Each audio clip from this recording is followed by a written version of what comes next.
Hello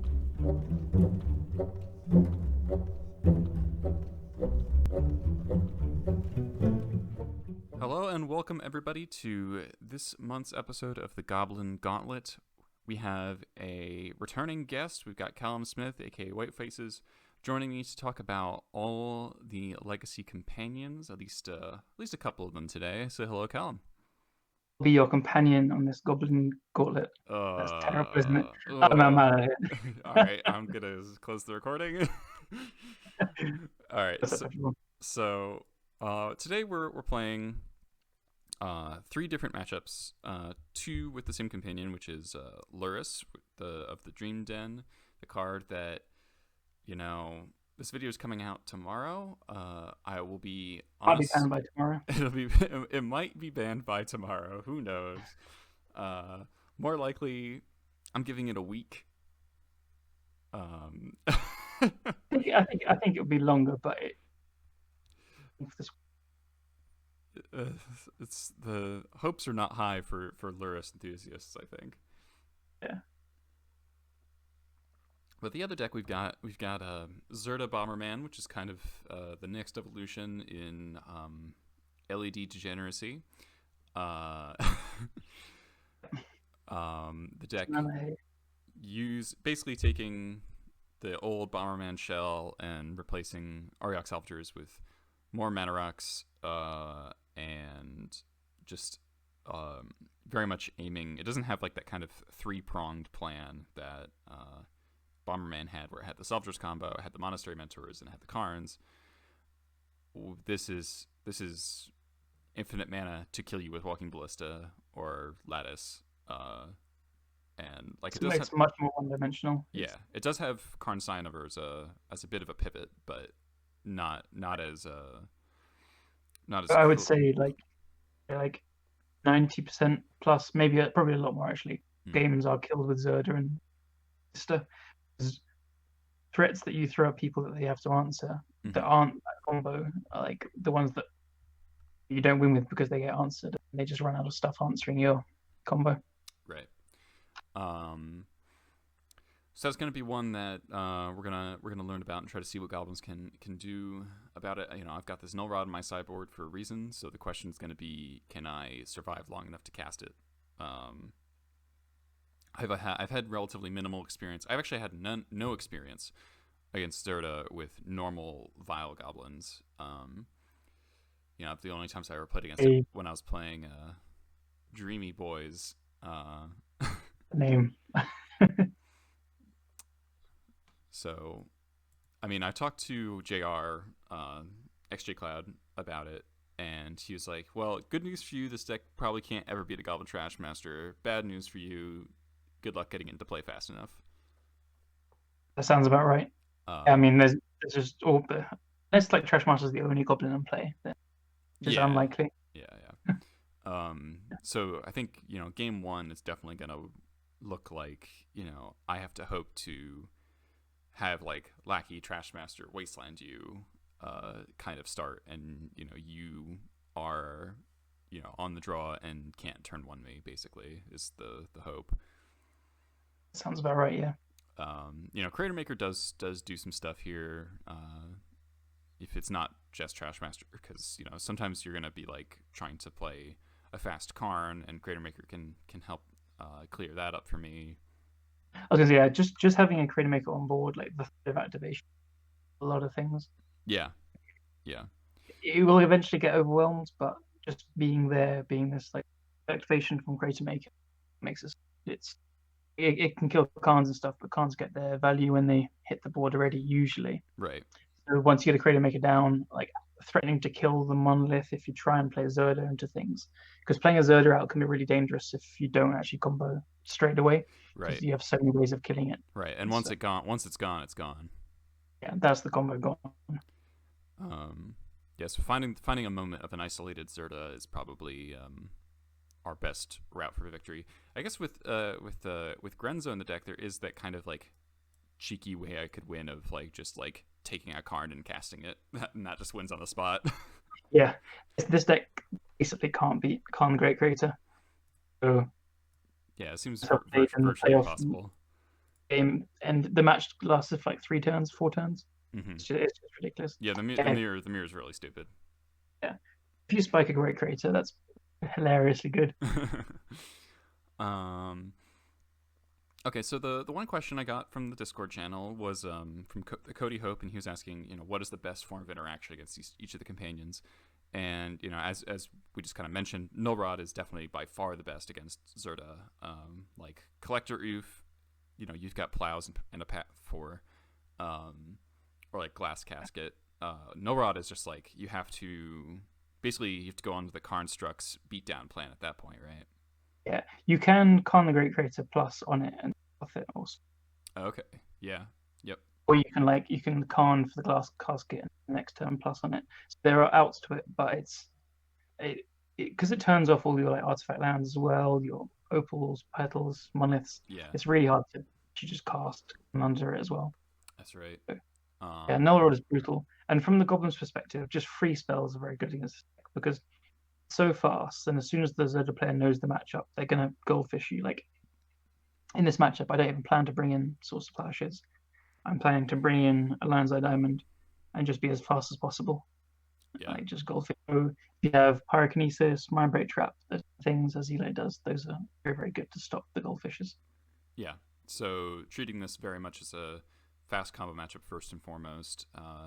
Games could get scrappy eventually if both players have exhausted resources, or if like the Zirda gets killed and then it's like kind of a Karn post style match from there on. Karn can still like get Ensnaring Bridge and Lattice. Yeah. Comboing first and foremost. Yep.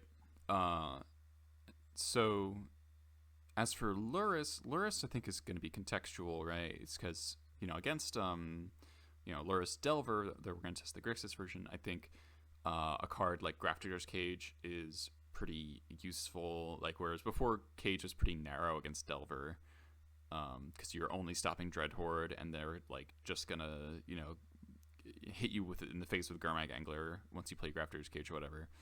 But now they're very much on the grind plan. And Cage, locking out the Bobble Loops, locking out while also locking out Dreadhorde looks pretty good to me. I agree with that definitely. I might bring in a Relic of Progenitus as well, just to keep exile relevant cards in the graveyard. And I think with your version specifically, the version that's becoming most popular is playing Kolaghan's Command, Relic exiling a dead Lurrus. That could be a pretty big game. Could be a huge deal because if K-Command's getting back Lurrus, that's just like a pretty ludicrous amount of value to try to churn through. Even if the Goblin Ringleader engine's online, that's gonna be tough to deal with. So, but also Pyrokinesis as always is like one of our best tools against Delver. I'm interested to know, is Chalice of the Void worth it against this version of Grixis Delver, or do you have too many answers to Chalice to merit boarding it in the first place? I think I'd still board them in. Maybe it's like a play draw thing, but like looking at the list now, it still has 21 drops. Yeah. There's one Kolaghan's Command in the main. There's like Engineered Explosives, a Goblin Cratermaker, and 2 Abrades in the sideboard. So there's not that many outs to it, and like it also shuts off Arcanist, right? Right. So yeah, I think it'd be worth it. Yeah. So I think my current problem is that like I've got too many cards to board in potentially. Okay. Like it's the kind of card on the play it's very good, but on the draw, cards that you're cutting could be worse. Yeah. Like I don't want a weekend. Obviously Ringleader needs to be good in this matchup. And I don't think this is one of the Red Blast Delver matchups. You don't have true names. Your only blue threat is Delver. Like countering Baleful Strix is okay, but that doesn't seem like where I want to be. So I'm thinking feels pretty embarrassing against goblins usually, I think. Yeah. And so I think Kinesis is like a sure thing, and then Cage, Relic, and then the Chalices are interesting, and then Call of the Death Dwellers is also interesting as like a extra grind card. Are you familiar with this card, Callum? Yeah, I know the card. I'm playing lots of draft today. It's really cool. I think there's a lot of potential in Legacy. Yeah, so with Pashalik Mons or Chainwhirler, it's like a Plague Wind on a stick, and works quite well with the Mogg Fanatic, the Munitions Expert, Cratermaker. Giving Piledriver menace could be cool, but also so that's if I'm not boarding in the chalices, that's 6 cards, and so that's a lot. What do you usually side out? Trashmaster and Warchief come out against all Dreadhorde decks, and then other than that, I think it's gonna be maybe some Lackeys on the draw. Yeah, like maybe this is a like recognizing that Delver is very mid-rangey now. I could just cut all of the Lackeys, but that feels kind of weird. Just because it makes it harder to Munitions Expert stuff early. Good is Piledriver. Yeah. Yeah. Racing doesn't seem super relevant, so I could board out both the Piledrivers. So I could go like 2 Lackeys, 2 Piledrivers, Warchief, Trashmaster. That's 6 cards. That makes sense. And that puts me down to 27 hits on Ringleader, but that isn't abysmal considering I'm boarding in a Relic, which draws a card, and then Call, which is often going to be a 2-for-1 or a 3-for-1. That's me as well. Yeah, I think. So that's probably what we'll start doing, and then maybe we find something that we like better. Like maybe I want to keep Lackeys on the play or something. Yeah, I mean this deck still only has what the list we're going to use has 4 bolts and 1 fatal push. Right. That's not very much. Yeah. So there's still the chance that turn 1, good old turn 1 Cavern Lackey just like has you go like oh got a ponder, remove a spell, you put in a thing, you wastelanded me, I'm dead. And on the draw, like they could just play an Arcanist. Right, yeah. The chances that Lackey's gonna get in there on the draw seem pretty slim. All right, so let's start. We're gonna start with the Zirda match and do probably 2 of those, and then we're gonna do. Oh, and I forgot to mention we're doing Lurrus Miracles. So Lurrus Miracles is a bit newer. It's weird to think of miracles. No Jace, no Mentor, no Back to Basics. Sounds like a dream come true from our perspective. There is a Jace on the sideboard. Oh, there is a Jace on the sideboard. I know, just Lurrus is just a joke. Oh. Lurrus just does a Jace impression while being a 3/3. Right. 2 lifelink. Right. I mean, so the scary thing in this list would be is basically the Entreat the Angels. That's the one card that matters. But you have a lot of dead cards here. You've got Counterbalance, more or less doesn't do anything. From my perspective, I'm just racing to find like a turn 3 or 4 terminus, and then race to find the Entreat. Yep. Yeah. But it does. Only 2 Astrolabes also means that cutting this deck off of double white, is not impossible. Port is good versus it. Yeah. Still 2 planes, but it's legit still. Yeah. All right, so let's hop in this Zirda match here.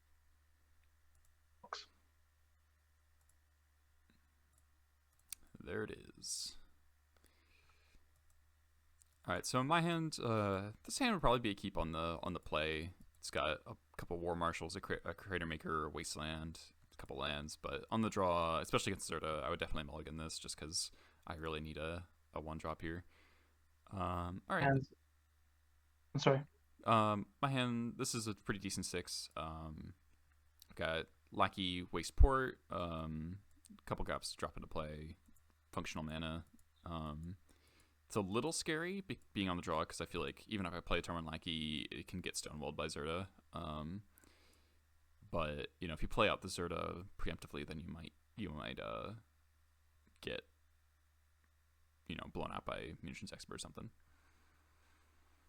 Hands are all very bad, so I'm going to 5. Okay. I'm gonna be tossing back this Ringleader. I think I think I should. So it's an interesting question already. Actually, I've got my other 2 creatures in hand are Ringleader and Grenzo. So basically, if I'm keeping Ringleader, that's saying I really need this Lackey to connect. If I keep the Grenzo, that's a worse creature, but I can cast it if the Lackey gets taken care of. Yeah. But Grenzo's not super effective in this matchup, other than the off chance of spiking that Karn. But I have a decent amount of mana denial in my hand, so I'm probably not getting to 4 mana. Sounds better to me. Yeah, so I think I'm gonna just leave the Ringleader in my hand. As I don't know, you have lots. I'm bottoming a land. Very sad about it in real time, but it's the right. Do lots of scary stuff turn 1. Oh boy. Oh boy. Payoff. That is scary. So this is the nuts start.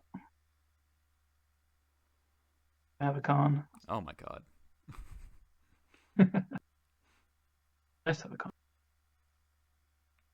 Mind Stone, huh? Whether I should be cracking. What's so your last card is what? Oh, Mox. Okay. Okay, so you just have infinite mana, but nothing to do with it. Yeah. I was here and so I'm against. It is there's something to be said of your deck. From what I've seen, I've watched a decent amount of streaming with it, like XJ Collab is streaming this, and it does seem like the true like the deck has just tons and tons of colorless mana. Colored mana for casting Zirda can sometimes be a bottleneck itself. Yeah, it definitely is. There are some games where, because your best starts are with Monolith, you get all this colorless mana, and then you play a Khan. It's all very scary. And then you're like, okay, well, I need to. This is actually the reason why there's an LED in the sideboard. You have like a turn 1 Khan, you go and grab that, and then you toss the Zirda off the LED. Yeah. I guess you can use Manifold Key to untap your Mox to get colored mana. Yes, that comes up a lot actually. Or if like untapped ancient deck. Ooh, found Mystic Forge. All right.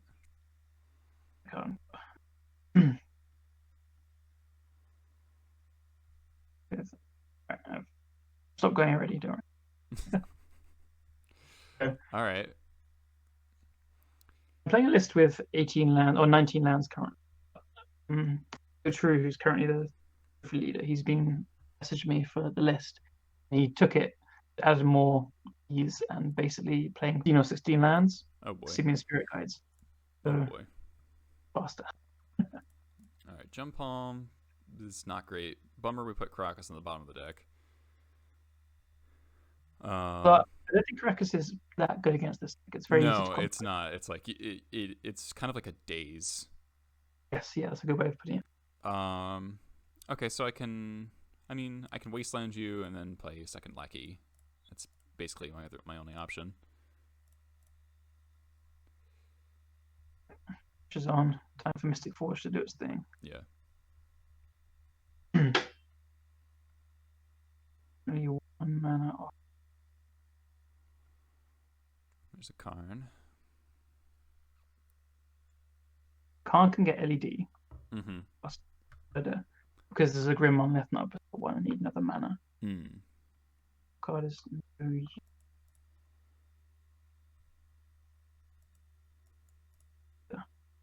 Yeah, so it's like, are you going to cash in the card now or try to get another? Yeah, so I think I just want to cash it in and get a Ballista. So I can try and set up for next. Or I could get LED. Because I have another Mystic Forge in my hand. Awkward. So, yeah. Though it's not too bad because I'm kind of scared of you having a Cratermaker. Right. So if I cash minus the Khan and get an LED plus the Zirda, I'm scared of the removal spell already. Yeah, so you know I have the Gempalm, so yeah, of course I do. That's not too bad. Right. So I think I do just cash in the Khan and get. A little unfortunate my Ringleader gave me only Gempalm. That's definitely a bummer.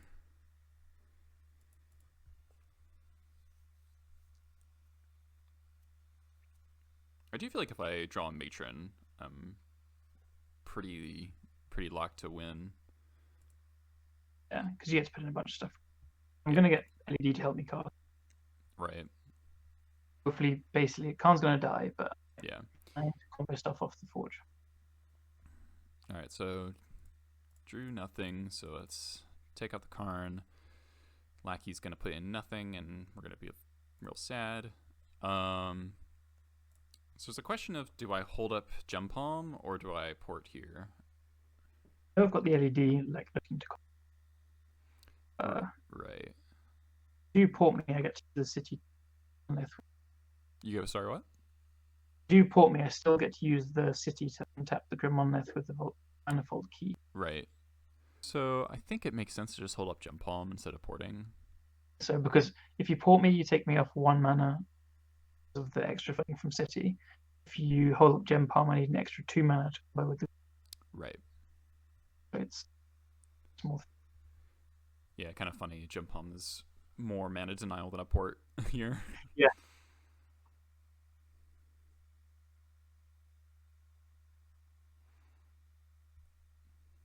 I found it on top.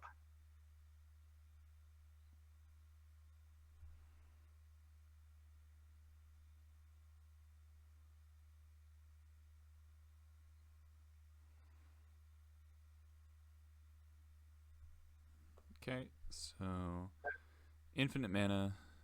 I've got infinite mana, and I have a card. You have a card on top. Yeah. All right. Yeah. I've been got. So let's see what the Gempalm cycle could have given me. Just want to see.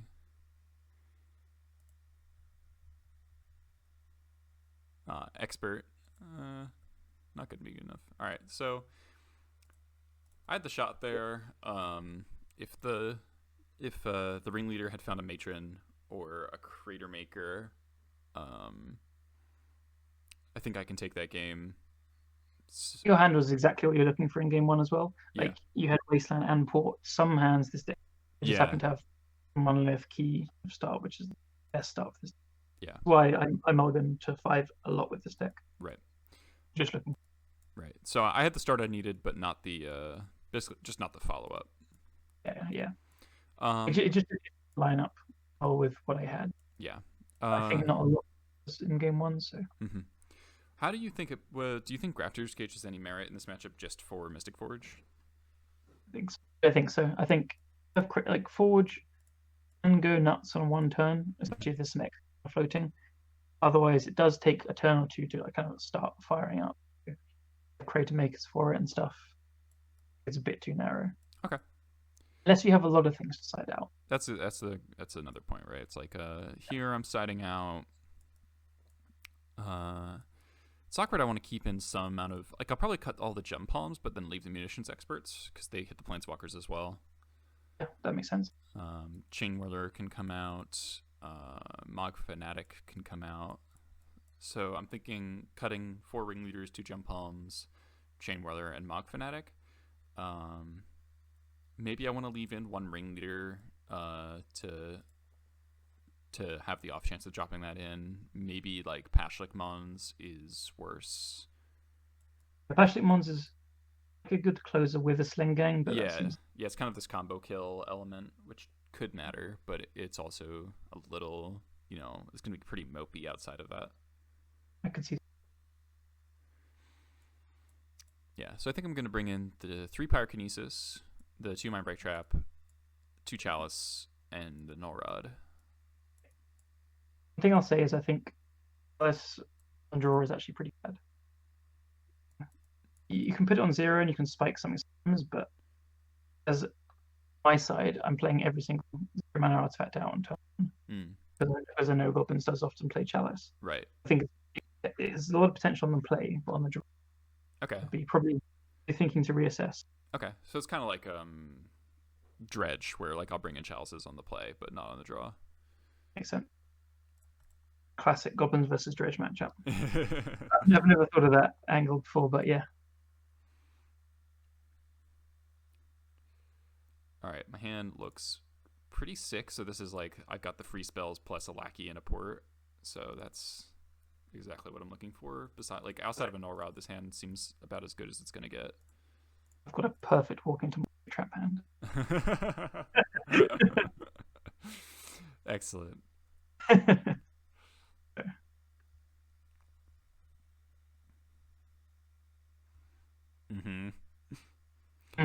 Yeah. Honestly, Storm Count is 2. Hand doesn't play around. Play around it. Here's my one card.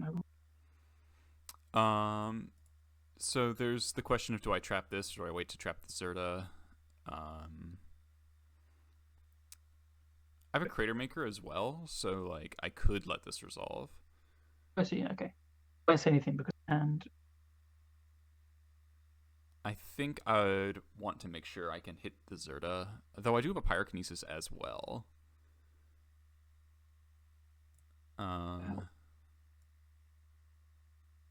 Yeah, I'm not sure about this actually. Like, obviously, hitting Karma Trap always feels good, because then you just do nothing for your turn. But it does. It's a little easier to trap the Zirda, because like using removal spells in Zirda is risky because you do have ways to play around it. And I have like a easy way to kill Karn right with this Cratermaker in my hand. Oh, it would mean I just can't port you this turn, but I think that's okay. Let's get the Monolith.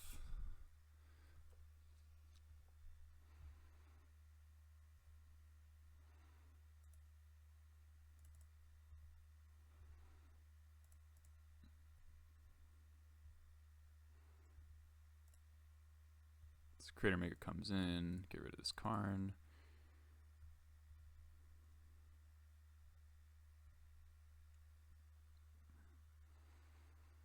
I am gonna have not much of a clock because I'm gonna have to pitch my my last creature to this Kinesis most likely. I'm not actually able to combo this turn anyway. Oh. So, around trap or not.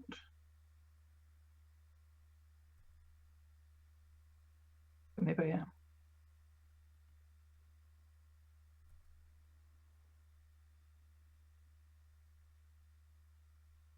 Okay, so you have one card, so now I'll hit Karn with the trap. Because I don't have another easy answer. Makes sense.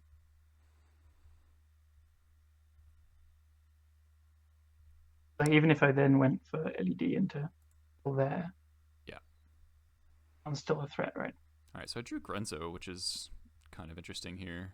I'm gonna put him in. I'm just gonna hold up my Pyrokinesis here. Try to keep you off of some colored mana.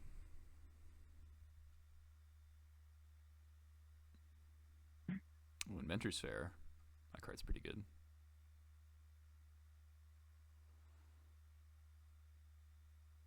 So this is kind of like the situation where it'd be preferable to have a trap on the Zirda. Yeah. But in this case, you don't even have a chance to. Yeah. Yeah. But yeah, if you trap the Zirda, that's the best type to have. Yeah. So am I just dead here? Yeah, so I invented Fair for Ballista. Yeah. Wow. All right. Yeah. So I mean, if I trapped a Karn and then gotten to keep the Cratermaker in play, that may have been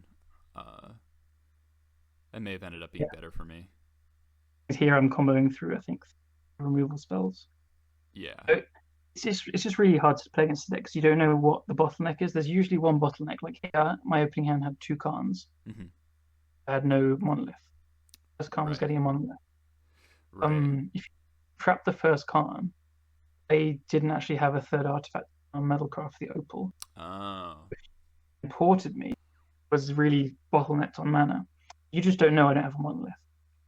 Right. If I had one, do Mindbreak Trap the first Karn, I do have one, then just combo turn. Yeah. It's really tricky to know what's good. Yeah. It's all in my hand. There aren't really indicators like that. This last turn, I had 1 card in hand. The Fair, but necessarily a payoff. Mm-hmm. To tell. With 2 ones. So, yeah, I think there is still some merit to having the first, even though you had like the Cratermaker, just in the first turn being able to choose the LED or a Monolith or something. Mm-hmm. Like, taking that off is pretty good. Yeah. Okay, that's something to keep in mind. Yeah. It's not always correct, definitely. But that was a hard game for your side to play. Yeah. I mean, that does show like how ridiculous Zirda is, though, right? Like, turn 3 through trap and a free removal spell and a Cratermaker. A port. And a port, yeah. Yeah. That's pretty silly. Press, shall I go first? Shall I should go first this one? Oh, sure, yeah. All right, this sounds pretty reasonable. Goblin Lackey in the play. Got a Cratermaker, got a port. Matron Ringleader. Maybe this Matron finds a Trashmaster and that can get me the game, but obviously no defense against getting turn 1. It is slower, but it's definitely a...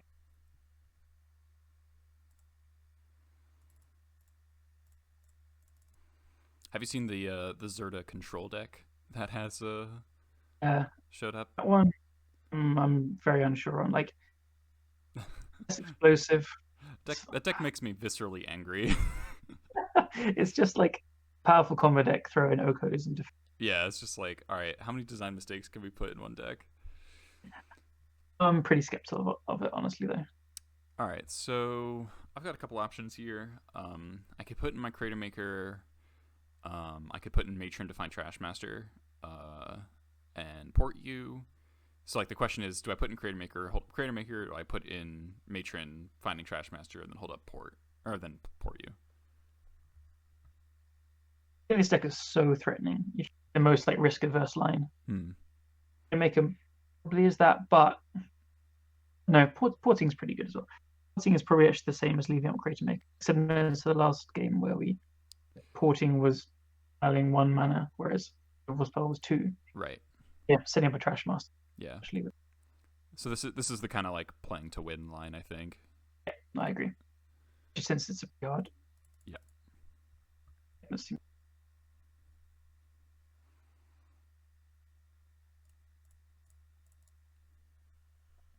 And I do have a Munitions Expert available, so if you do just like play out Zirda as like a blocker for Lackey to prevent me from Trashmastering, I can just kill it. That's nice. Right. My draw is kind of I think here is not going to. Yeah, so cracking Mindstone's definitely a good sign for me. Very good, especially with that Inventor Sphere getting tapped. All right.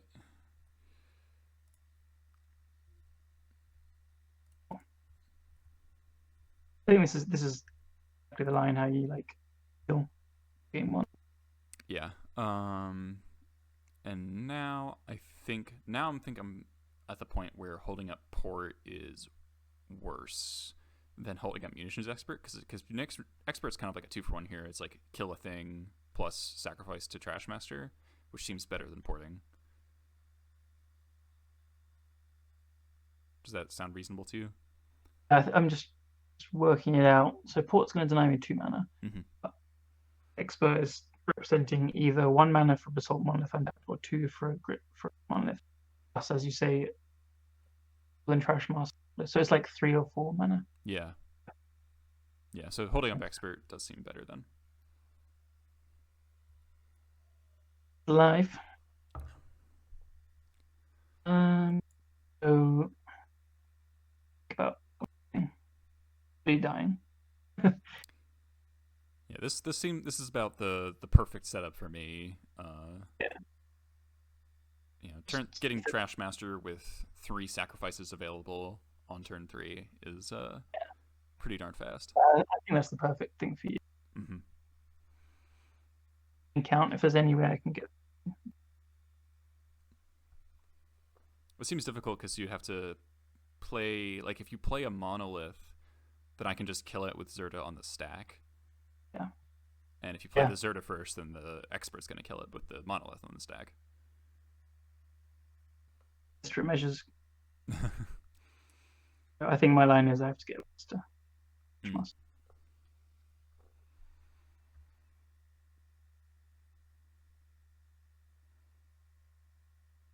So Ballista for 3. Yeah. Feels really bad. Yeah, this does seem quite bad. This is my out. Like, I need to do this. And I do have 4 mana. Oh, you have to port. Like, I'm in awful shape. But okay. So I guess I just let this resolve and then Expert the Ballista so you don't get a block off of it. That makes sense.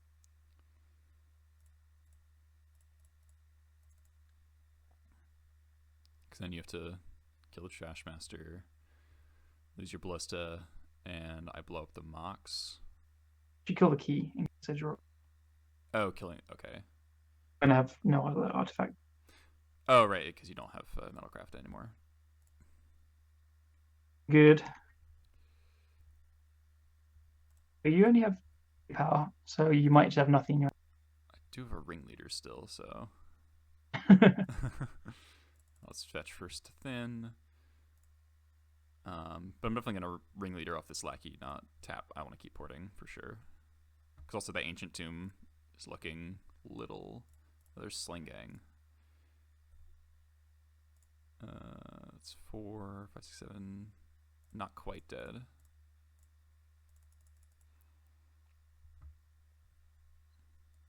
But now I definitely just don't want you to cast any more spells, so I'm just going to port rather than hold up Cratermaker. I think I'm okay letting those shields down. Hey, I got Goblin. Yay! Nice. Play draw is so important as well. Yeah. I think I could definitely kill you. Oh yeah, on the play I'd be super dead. 3. So about the same. For reference, I'm siding an LED and siding out. Siding out of what? Siding in a Lion's Eye Diamond and siding out Mind Stone. Okay, yeah, Mind Stone definitely seems a little dirtily. Yeah. What I generally do in these kind of matchups where I don't know someone's sideboard is board to be fast, very minimally, and then if I see traps, I'll round on the next game. If Gotcha. I see multiple null rods or chalices, I might side in and see. Usually I'm okay losing to something rather than hedging with a card that might do nothing. This deck really needs mana plus in the right quantity. In like a... So you stand by the idea that on the draw, Chalice wouldn't be worth boarding in? I think so, yeah. Okay. I'm not really sure on this. Yeah. Like the goblins seem worse because, like, even if stopping you from playing turn 3 or 4 Mox Opals seems kind of worth it to me, just because if I can blow up one of them, Yeah. It's not an ideal card, but it could definitely be better than some goblins. Yeah, like it seems better than Gempalm Incinerator or Pashalik Mons or something. Yeah, fair enough. Liam. I have a bit of a throw the kitchen sink at them approach when it comes to fast combo matchups, where it's just like anything that does something is better than that's fair. A creature that doesn't interact. Other cards don't. Yeah. Mulligan. This is I feel like this is kind of a borderline hand. Like it's got, like it's pretty slow, but it's got a Pyrokinesis, a Wasteland, and a Cratermaker, and they're good cards, but it doesn't have anything proactive, which is, I feel like, not where I want to be. I can probably Wasteland you on turn 1 no matter what, and then I'm 2 turns away from doing anything. Like how much you can mull for activeness and the job there. Yeah, so basically I'm probably keeping most hands with like Lackey plus free spell, but 4 lands, one of them is Wasteland. I've got a Matron, Cratermaker, Pyrokinesis. That, I don't know, that seems pretty weak to me. Yeah, it's good. Alright. I'm getting some really bad hands over here. Oh boy. This is a Lackey, Port, 3 lands, Chalice. It's probably like this hand has like a lot of good potential draws. Yeah, I think this is a keep. And just put back a mountain. It's close though. It's like definitely not exciting. It's not very exciting. I'm not sure if it's better or worse than the 7, to be honest. Yeah, I feel like your 7 sounded better, but yeah, it's close. All right, so we get our Chalice down.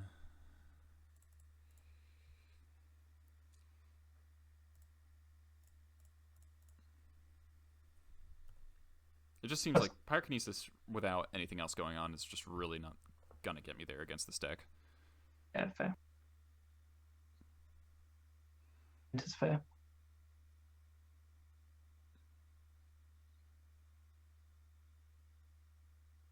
Actually, Chalice turning off the. I mean, not turning off, but me finding free mana here. Yeah. I can't go off with LEDs and so. Okay. I mean, Port's pretty good here, so now cutting your white mana production is pretty real. And because I'm threatening a combo.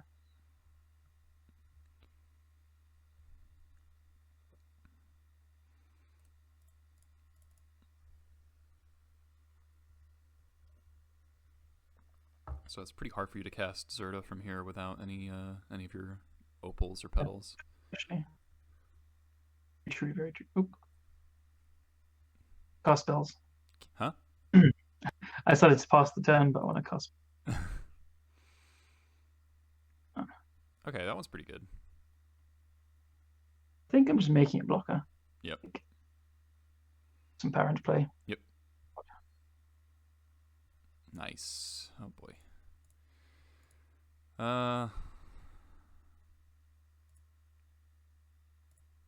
Awkward.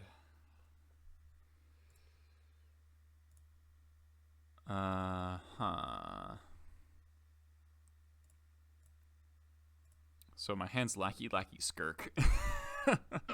Nice. So I wish I had a 2-power creature. Yeah. It's like so bad. I mean, Skirk's kind of okay here because I can keep porting you.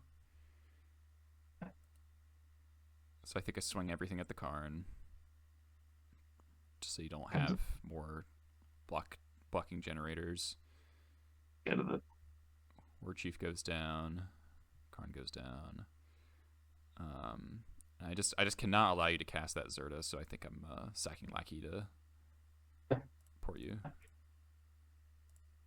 It's actually, I'm probably quite wrong about this place. It's a good observation that it's hard to cast Zirda without the 0. Mm-hmm. No, I need a... There. Once again. So Chalice has stopped 2 spells so far, which is pretty good. And I do need a Cratermaker or something like that. Man, I kind of want to... I feel like this, which is going to get me there eventually, though. So another land, not what I'm looking for. So now the offense has been stymied by this construct. Its job.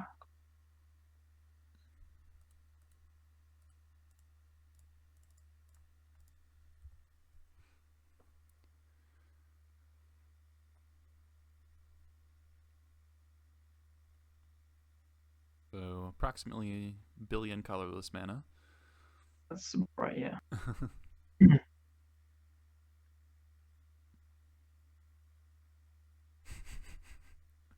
No rod, please.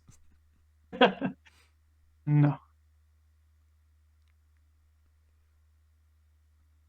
Oh, Ballista. Okay. Oh my god. Okay. Well, I would be incredibly dead if not for this Chalice. Yeah. So. Sure. Yeah, my mind has been changed. I'm just gonna. All right, so. I'm just gonna. Next time. Mm-hmm. This stupid thing. Cool. Oh right, that's that card is text. This has happened so much actually. Yeah, I bet I've missed it in so many games. All right, really need something good here. Cavern of Souls, nice. All right, I'm dead. Yeah. All right. I could have drawn better there. Yeah, you drew a couple of lands, or. Yeah, five lands without any additional waste reports, and then I kind of had all the mana production. I had 3 lackeys, Warchief and Prospector, but nothing to do with it. You needed one like coffee card. Yeah, like 1 Matron would have put me very ahead. Sling-Gang on top, almost good enough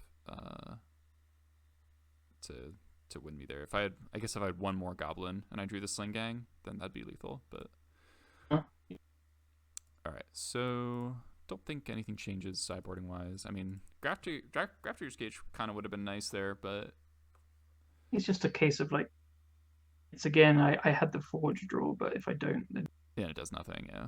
yeah. But maybe your kitchen is right there. Yeah. The kitchen. I'll keep trying without the Grafter Cage, I think, because I do think it's very narrow. So you've sold me on the Chalice though. Yeah, the Chalice definitely did work. This is such like a good fair deck hand. This is like the perfect anti-Delver hand. It's like Vial, Skirk, Mogg War Marshal, Munitions Expert. Like this is the nuts Delver matchup hand, but not gonna be good here. I'm not. Someone kills. Oh, okay, press keep. Oh, you meant to keep? I meant to mulligan. My hand is not too bad. So Vial feels a little sketchy. I wonder if like Vial is supposed to come out in this matchup because of Karn, to be honest.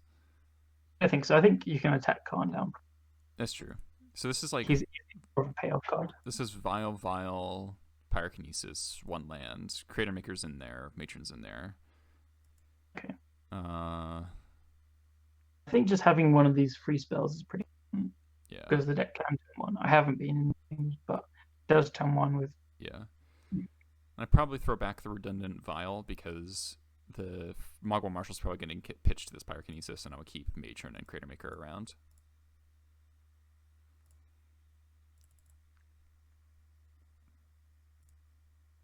So my hand is under borderline, but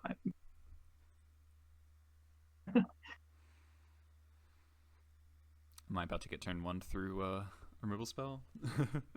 I don't think it's badly.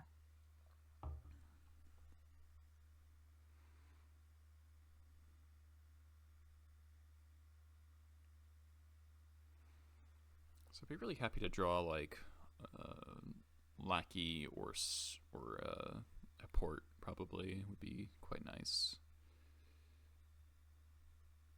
Okay. Oh boy. Turn. Null rod me. I don't even have the land to null rod you. Alright, so drew a land, which is nice. I can play out my Cratermaker.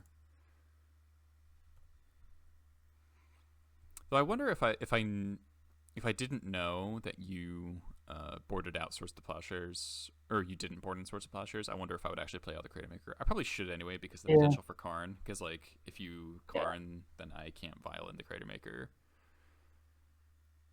Yeah. Yeah.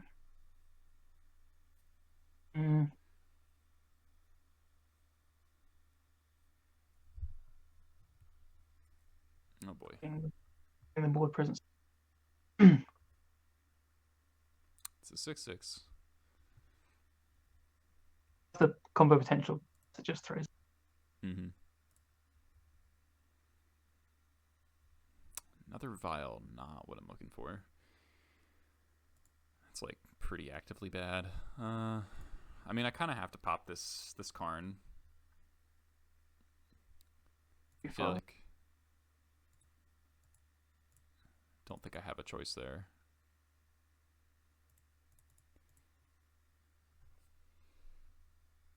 Because it'll just draw you cards where I'll make another like 7/7. Yeah, I don't think you find Trashmaster quickly. Yeah, I mean I do have a Matron, so I do have a Trashmaster in 2 turns. Oh my god. Why? Yeah. Ability of almost like the bait, but I think we have to. Yeah. But you're right. Like if I make another construct, just at least play more artifacts. I can just unblockable for this one. Yeah. I mean, I don't think I can even win from here now because like I'd have to Vial in my Mogg War Marshal in order to attack the Karn, but like that's really hard to do through the 6/6 construct. I can't Pyrokinesis it. the Matron's gonna be a turn slow, even if I draw the land. So like, I don't see how I win this, honestly. I'm gonna probably. I mean, I guess if you like go for the combo, then like Pyrokinesis on Zirda might. Yeah. But then I don't know how I actually win.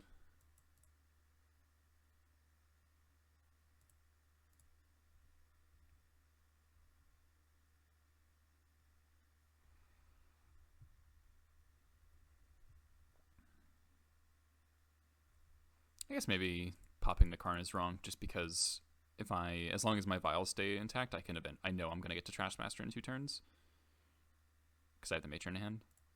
I would lethal you the turn. Sorry. So don't pop the card. You get to make another construct. We'll use a manifold key to unblockable. Mm-hmm. It's 12 with the LED in my lands.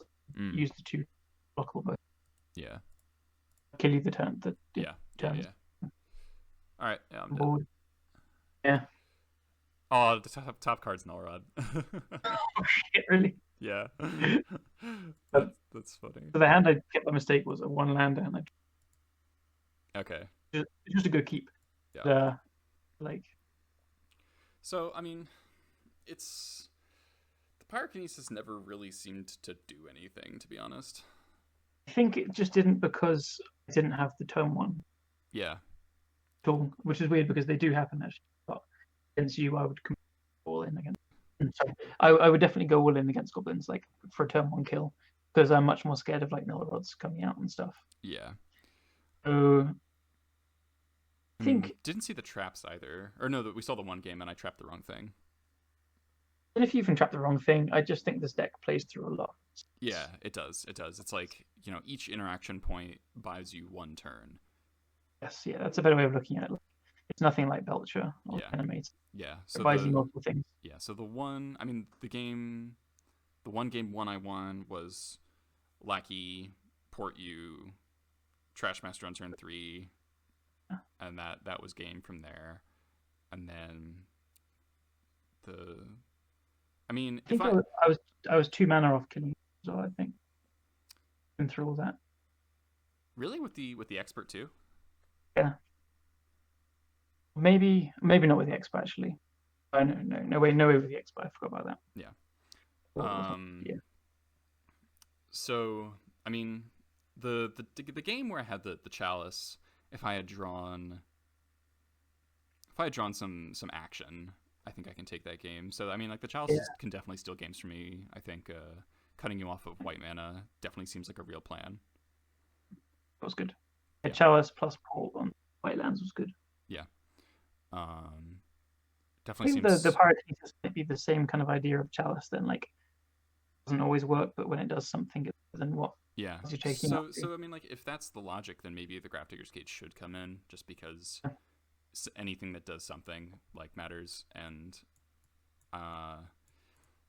Vials felt really slow there. How slow? Yeah, maybe you should.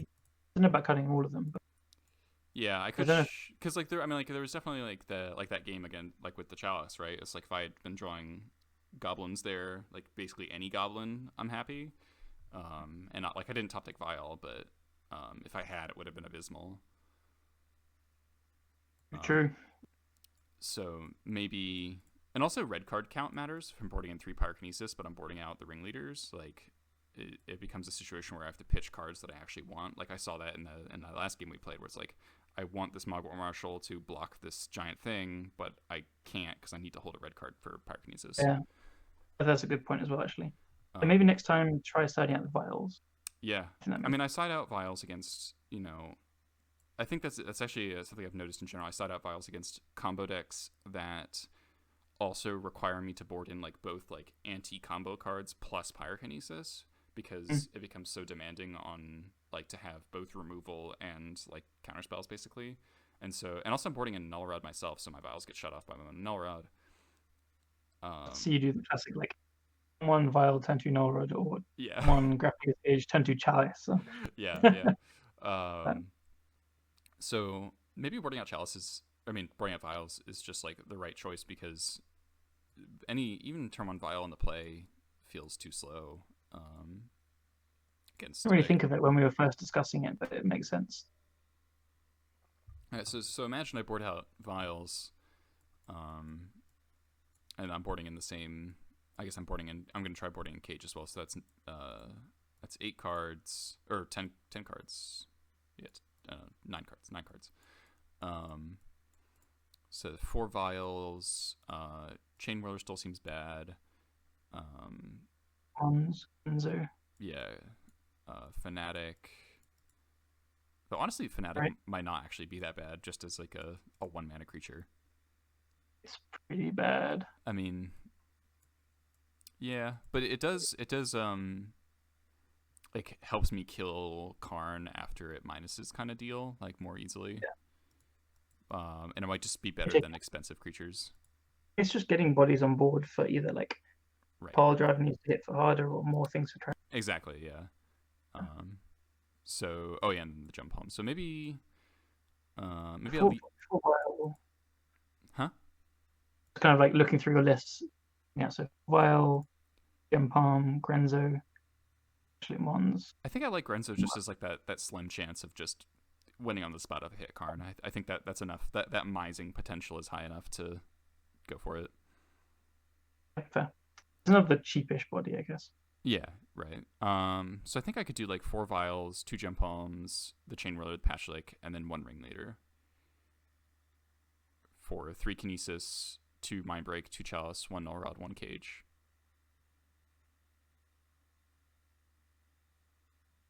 I think that sounds reasonable to me. Anything different? Yeah, I think that to me as well. Okay. All right, so we learned something, I think. Anything like, are there any other cards besides Null Rod that the deck could play that would improve the matchup in like a reasonable way? Honestly, no. Like, I mean, I think Mindbreak Trap and Pyrokinesis. Mindbreak Trap is very good against the deck. Yeah. Pyrokinesis less good. But we kind of saw a little bit how it just rams things at you. Like, it just throws shit at you, and you have to deal with them. Mm-hmm. And it just keeps running you over. Yep. Null Rod in the road. Nothing else really is. Yeah, like Damping Sphere could be okay. Thorn of Amethyst could be okay, but Thorn is very strong on the play. Yeah, I've played against a few times from Eldrazi. On the draw, I've just loaded my hand and played a Karn. And I'm pressing. Right. Yeah. So Thorn could be good on the play for sure. Damping Sphere, shutting off the Soul Lands could do something, and like slowing the storm basically. Yeah. Yeah. What's awkward about all these things is the combo is creature based. Right. Yeah. It only needs to cast 2 spells. Right. That's kind of the thing with like Gyruda as well. It's right. Like Thalia type effects aren't actually that effective. It's pretty frustrating. Yeah. The avenues for interaction are pretty narrow with a lot of the companions, which is part of why they're inherently problematic to the Why don't they make a Null Rod Goblin? God. Huh? You like a Null Rod Goblin? Yeah, like collect a roof, but a goblin. Be so good at it. I guess Trashmaster kind of is. Yeah. I mean, the game we saw, like Trashmaster coming down, was really good. Yeah. Really. Yeah, like I said, I think obviously without the Trashmaster, I had that 3 like locked up through loads of things. Yeah. Yeah. So yeah, if I had taken the other line of like playing Cratermaker and holding it up rather than porting, it would have ended up a lot worse for me, I think. And I'm just thinking of like, could play a 3rd Mindbreak Trap. I think they are a lot better than the other options from Null Rod. Especially if free spells such a big deal. How much do you think you would play around Mindbreak Trap if you had seen it? I would I'm just more scared of something like Goblins playing Null Rod. Like if I'm completely in the blind, you're right. I'm gonna play out things sequencing with it in mind. But I'm probably just not playing around at all. Okay. I see it. Okay. Like you only have so much sideboard space. So if I saw Mindbreak Trap, I'd less. I believe you have like 2 or 3 Null. Right. One easily have. So kind of assuming this Zirda would win game 1 a majority of the time. Mm-hmm. So I have time to adjust these. Right. I would get my Mindbreak Trap game 2. It probably wins the game maybe. Mm-hmm. Then 3, but like and probably sequence 2 kill because being back on the play again allows you to play around Mindbreak. Right, because you can go like land, monolith, like petal or opal, and then turn 2 So you can play Zirda, infinite mana, Karn, pass, and then. Well, yeah, it depends what the payoff is. If it's Karn, I would probably play it turn 1 and get it trapped. Often you have 2 payoffs, or you have just fair lying around, or it really depends. The main thing is that it doesn't get trapped. Right. So it does seem like the number one thing for goblins would be try to sandbag, like try to, like I don't know, like it's really tough to decide like whether or not to trap the planeswalker, payoff or whatever, or try to trap the Zirda, because the removal spells do get blanked, pretty easily. Actually, tunnel visioned on the combo in the game where you didn't trap a Karn, you had the Cratermaker. Yeah. If in the blind, say I was on the play and played turn 1 Karn, it's threatening just getting a Lion's Eye Diamond. Yeah, it depends on what mana I have on board to play the Karn. Like if I have a key with a monolith, then that's representing a soul ring for the following turns. If I've just used like one soul land, Grim Monolith into Karn, that's 2 mana for next turn. It's a lot less threatening. To consider letting that Karn evolve. If I have monolith into a key of Karn, then more scary. Right. So it's one of these classic legacyisms. Like it depends on so many things. It's hard to put rules on everything. Yeah, it's hard to develop a heuristic for it because I think it's situational.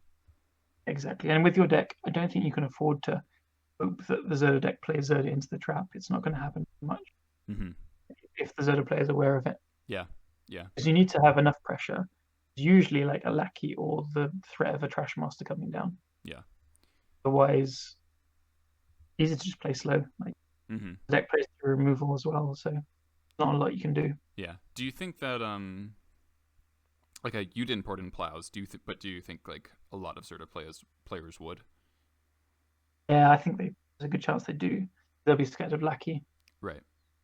I'm not sure like, how much does that change? Like I don't know how much that actually changes the dynamic. I think you would still board the same. Yeah, I think so too. If they're using a card to plow something. Yeah. There'll be some hands where plowing your Lackey is really bad because that was your pressure with like a port or something. Right. Generally, like that's a card that's not bowing or it's not killing me. Yeah. Okay. All right, so that was Zirda. We're gonna move into Lurrus Delver now. I have a bit more experience with this, and this has felt pretty good for me. Like, regardless of the basically Lurrus is a Library of Alexandria that starts in your hand. According to the vintage community. All that being said, I've sorry. Better than Library, don't worry. Yeah. I've had a lot of success just like stopping Delver from ever casting Lurrus in the first place with Wasteland Ports, which double black on their mana base is not the easiest thing in the world. It's under some duress, or they won't be able to cast it until the game is already kind of locked up. But obviously, Dreadhorde Arcanist is still very threatening as a card. But I'm interested to see how these games play out for sure. I definitely feel like Goblins is favored. Delver can still Delver. Yeah. It's like that's the thing. It's like Delver is becoming increasingly less Delvery, which I feel like has to favor Goblins in this like very fundamental way. The Plague Engineer is just huge, right? Yeah, absolutely. Interesting. Oh, I lost the dice roll because you punched me. That's right. That must be how it works. Being cues if you like in there quicker. That works. All right, so this hand's just a pretty normal keep. It's not great, but I have an abomination of a hand. It's actually quite beautiful in how bad it is. Like Bolt, Push, Delver, Daze, Brainstorm, right? And a Bauble and a Caracas. So that is great. Yeah, so fast.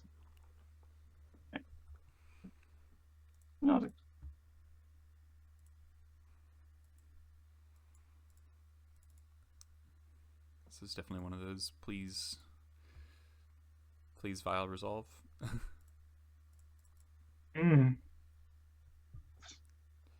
Bad. Yeah. We're cooking. Delver. I'm just not good. You're just not good enough to have the turn 1 Delver blind flip on Force Wasteland you.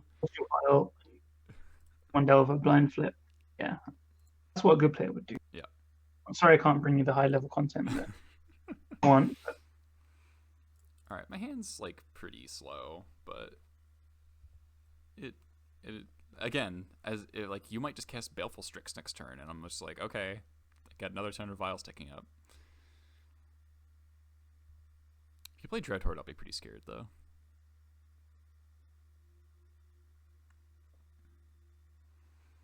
That's not Dreadhorde mana. Double Delver. Double Delver, alright. Chainwhirler me. Yeah, if I had a Chainwhirler, that would be... Call the police. That would be pretty sick.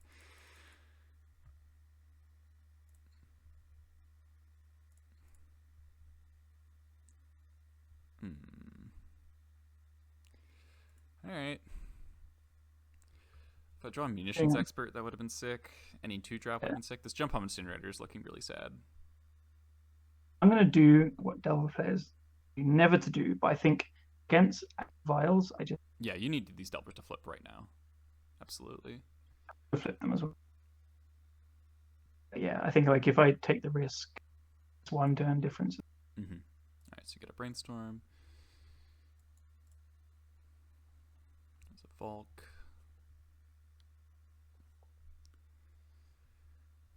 Ouch, my face.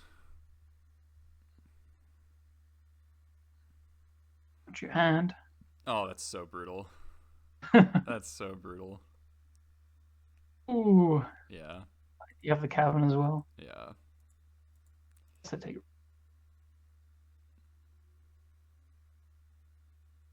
Yeah, that might just be game by itself, unless I top deck like Matron. Yeah, I probably can't afford to cycle Gempalm because it's going to be important to me actually winning. You can still draw me things. Yeah. Onto it. Oh, nice, another fetch land. Just what I wanted. Krakus there, because I might play Lurrus. Oh, yeah. Yeah, Krakus makes sense, yeah. Well, I just realized I have a Wasteland. You're playing around Wasteland. Yeah. That Thoughtseize was probably the game. Yeah, that was... My hand was definitely not set up to deal with Thoughtseize. It's like the world's slowest hand. Like I just have done nothing. Alright, so this better be a pretty sick Ringleader off the top. Starts. Alright, there's a Matron.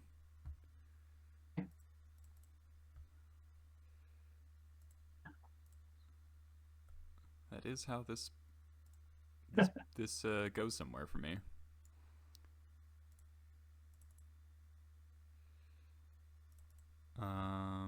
And I'm probably supposed to fetch, even though that like puts me close to dead. Like, there's no way I'm not gonna be able to like play around. At least fetch once. The Incinerator. Yeah. You might not. Yeah. But yeah. Yeah. All right, those are good. Baby goblins. Those are pretty good. Huh. Interesting. So, huh.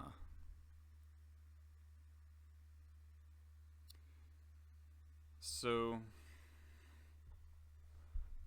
I need this Munitions Expert to be uncounterable. So I have to play the Cavern into the Wasteland, unfortunately. I have to fetch because I need 4 mana this turn.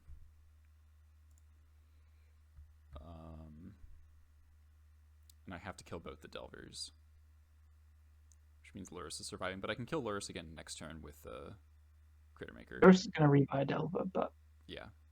You're just dead to bolt if you don't kill the Delvers. Yeah. I'm probably not willing to be dead to bolt. I mean, maybe I should be. It's worth thinking about, like, what's the upsides and downsides to play around bolt. So you have another Cratermaker or another Delver. Yeah, I have 2 Cratermakers, so I can kill the other Delver. You can kill both Delvers this turn. Next turn you kill the Lurrus and Delver. Yeah. I mean, I can cycle Gempalm on Delver first and see what I draw. If I bolt a creature in response, then I can flash an expert. Yeah. Clearly, I'm a clever player and wouldn't do that. I drew another expert. That's really good. Now I feel like I have so much removal that I can actually outgrind the Lurrus. I also have Caracas, so like seems beatable. And I'm at 5, so I don't think I should attack. I mean, you're probably not gonna block. And I can double. I mean, if I double block the Lurrus and then you like push my guy, that really sucks. I should probably just. I think so. Yeah. You're winning game in a couple of times. Yeah. Yeah. All right. I really wish I was able to leave a vial on 2. I guess. I'm a skilled magician. Do you draw another Blazing Bolt? Sorry. All right. I have a brainstorm as well looking for it. Yeah. All right. Well. I think the line you took was. But I mean, like, that's the thing. It's like you Delvered me. That's why I lost. Not the Lurrus. Okay. There's the Thoughtseize on the turn before the Ringleader resolved, and then. It's totally This wasn't really tempo because you had a lot of mana, but it was find the right tools in time. Yeah, like I mean, like that Gempalm was really slow. Like if I had a 2-drop or a 1-drop or even a 3-drop, I would have gotten to kill one of those Delvers, and I would be at 2 here, which would be a lot safer. Because I have 3 removal spells in my hand, and I've got a Gempalm, another card or 2 down.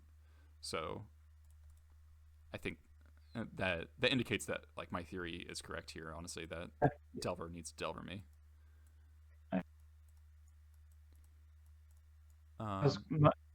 Sorry? Pondo found Delvers. I was like, yep. Yep.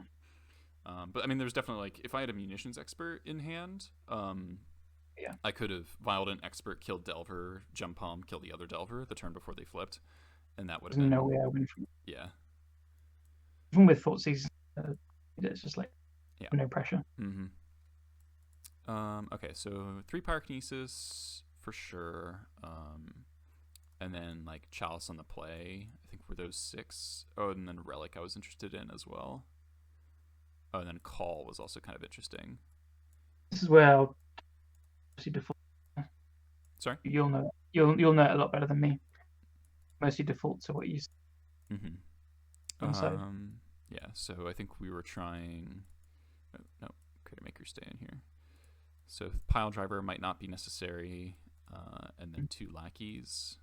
I don't think we can afford to side out more than 6 cards. Cage versus Relic is kind of an interesting consideration. Relic's more mana intensive and slower. Sounds a lot better. Sorry? Cage sounds quite a lot better to me, honestly. Yeah, that's kind of my thinking as well. Hit the Cages versus. Yeah.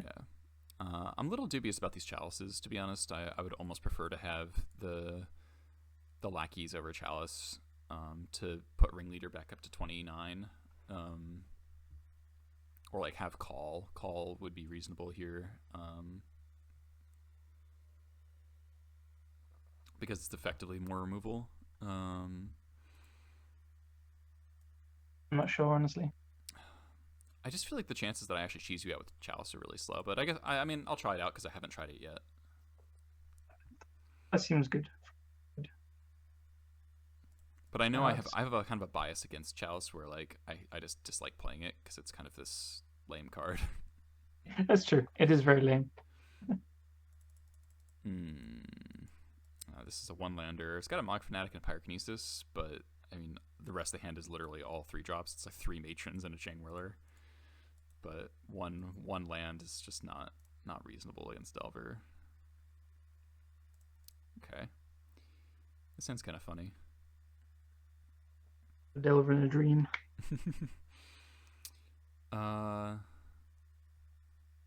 So this is the Lackey Matron Mountain Fetch Triple Wasteland. Sounds great. I don't know what to put back.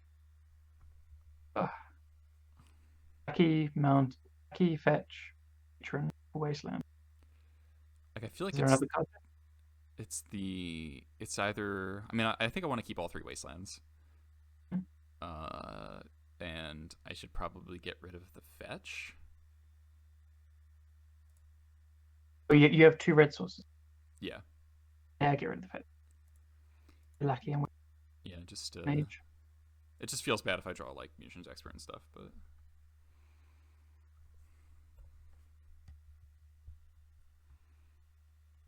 minding my business, not casting my cantrip because it would wasteland me on turn 2.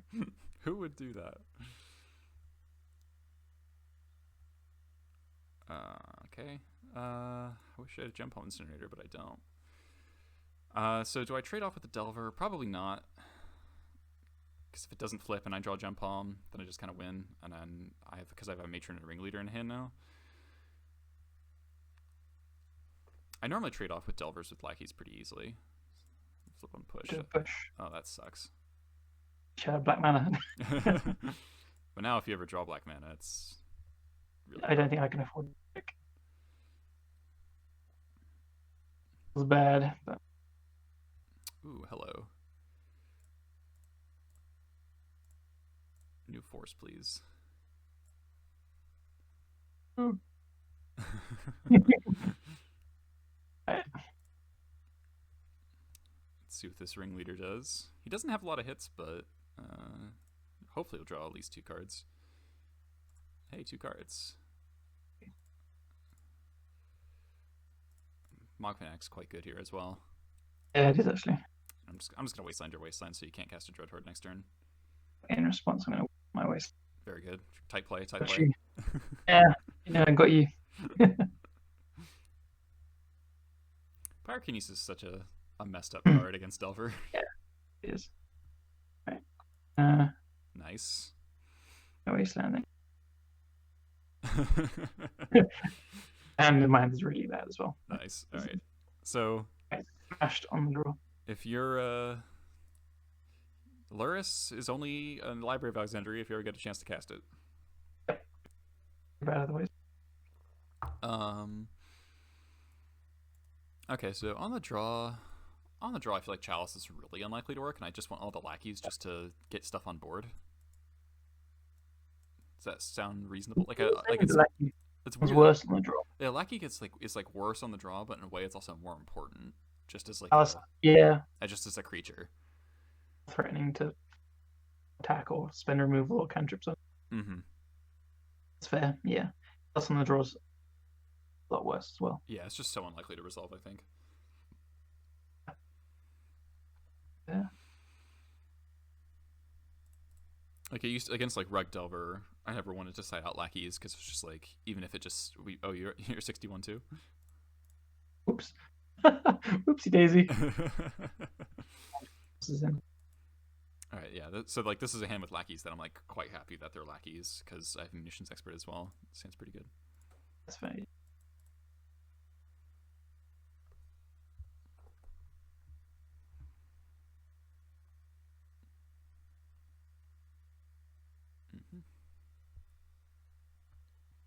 No, I meant to look at myself. The trick is all myself. The Delver. Right. Fine, I'm just gonna Delver play him. That's it. So there's a question of do I wasteland you here? Do I play a lackey off Badlands? Do I play a lackey off Cavern? The fact that you let on C is kind of interesting from my perspective because it means that you can't go bolt wasteland me. You do play push, but I think you only play 1. Yeah, that's one way of looking at it. There's other ways of depending on and it's very common to lead on C. You'll want to bolt turn 2 if you find can't. The red land or the bolt off. Right. This is a tough decision of Wasteland, Lackey off Badlands, or Lackey off Cavern. I think Lackey off Cavern is wrong, though you do only play 3 Wastelands, which could influence things. But I really don't want to get my Cavern Wastelanded. That's just super, super bad. I think I'm okay trading Lackey with Daze here. I think I'm supposed to lead Lackey Badlands, though. I mean, Wastelanding could just win me the game. It feels a little unlikely. Yeah, so Delver. Flip to that, and Oh.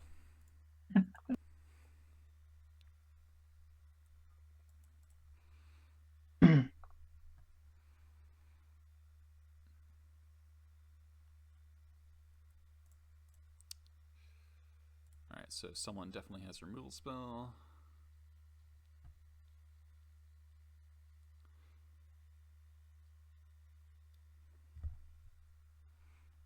He's got the push. Interesting. Alright. Ooh, Vial's pretty interesting.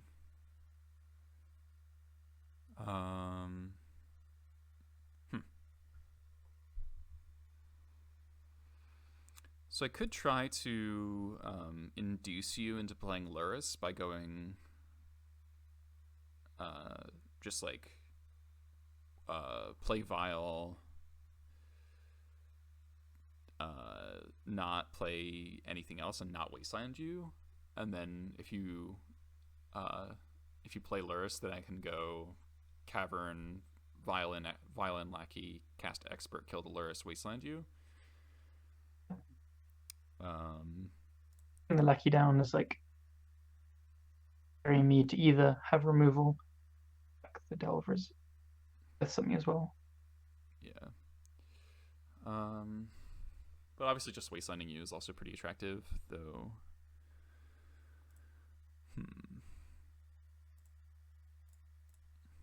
think this is happening no matter what. That resolves. You also have K-Command in your deck. I think I'm going to Wasteland you. You're right.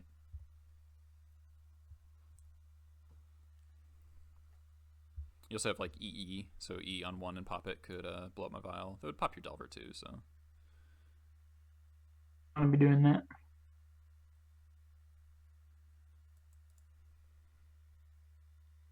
Third Delver. Or no, second Delver. There's Wasteland yourself. Okay.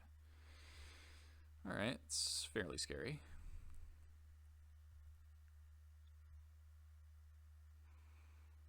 As aggressive as possible. Yep. Mogg Fanatic would be nice here. Pyrokinesis would be nice here. Alright. Am I a good Delver player for the time?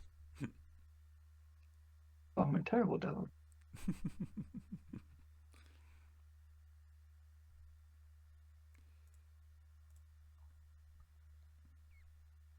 Two on top.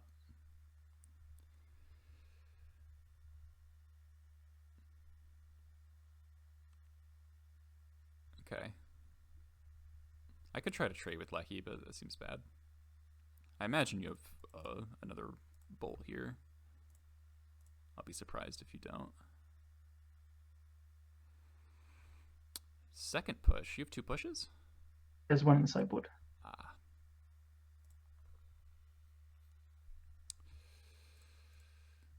Alright, I'm going to expert this Delver while it's not flipped. So I knew it wasn't flipping anyway. But yeah, that's the right play.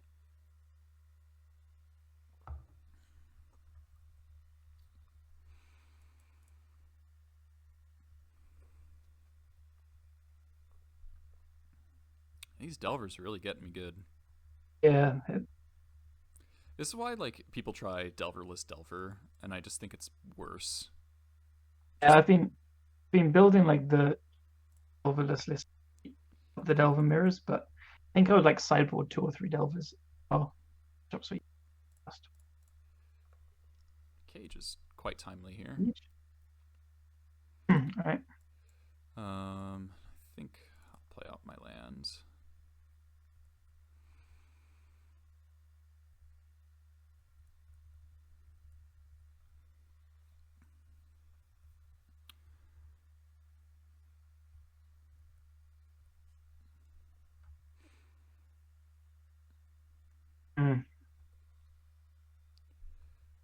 cage in play. Yeah. All right, so please no more removal spells.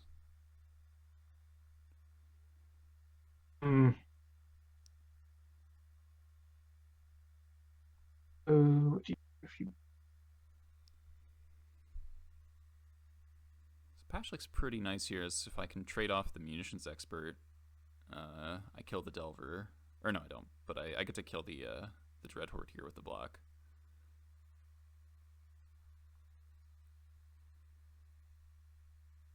No, you have a Sling-Gang in your hand. That's right, you do know that from the bubble. And I know that you know that. Yeah. Be good here. So...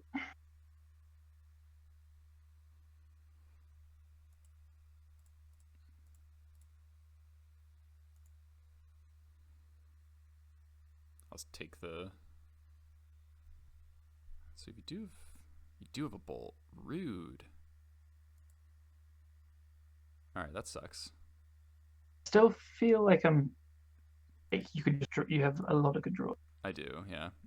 I probably shouldn't have double blocked, because I lose my expert for no reason here. Just having me use the bolt on board control is not bad for you as well, though. Like, yeah, dead next. Well, you have the Sling-Gang, but like, yeah. Okay.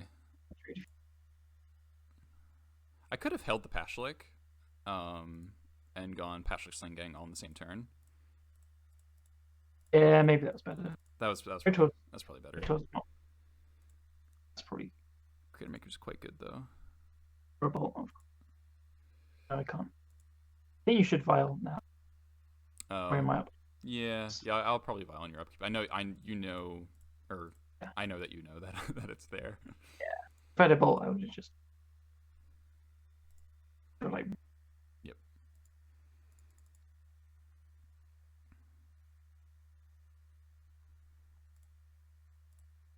And this cage is doing a ton of work.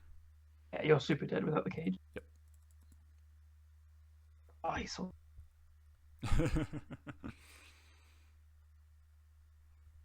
It's probably a Lurrus here.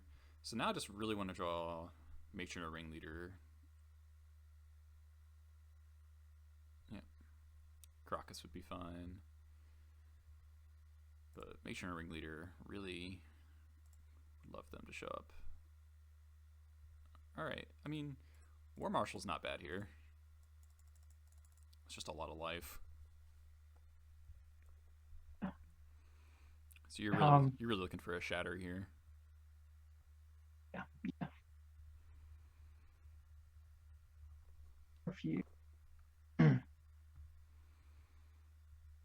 have Stone's Command, aids to make it. Gempalm is too good of a draw, so I think I'm just gonna sack the War Marshal here. I don't want to pay Echo.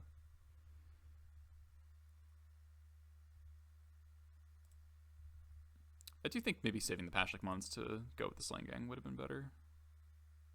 Yeah, you kind of got bailed out because you drew to make it. Yeah. As well. Alright, I guess neither of us are doing anything. This is my kind of magic. Yeah, I don't think attacking's getting me anywhere, so.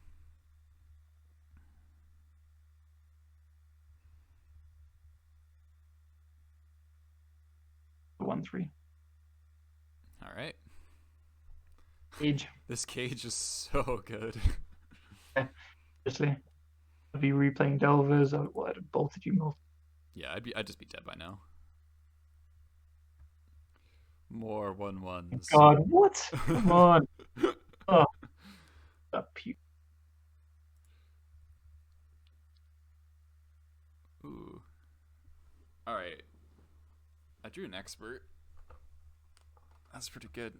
I should probably kill the Lurrus and start swinging with the 1/1s, right? Yeah. The ones that block. You're gonna draw stuff eventually, so I think I just wanna, like, I'll get in a bunch. I'll get in 6 damage this turn. Fair. I'm pretty close. And I'll just hold back both Sling-Gangs. So you can't kill one with like a removal spell and leave me even those Sling-Gangs.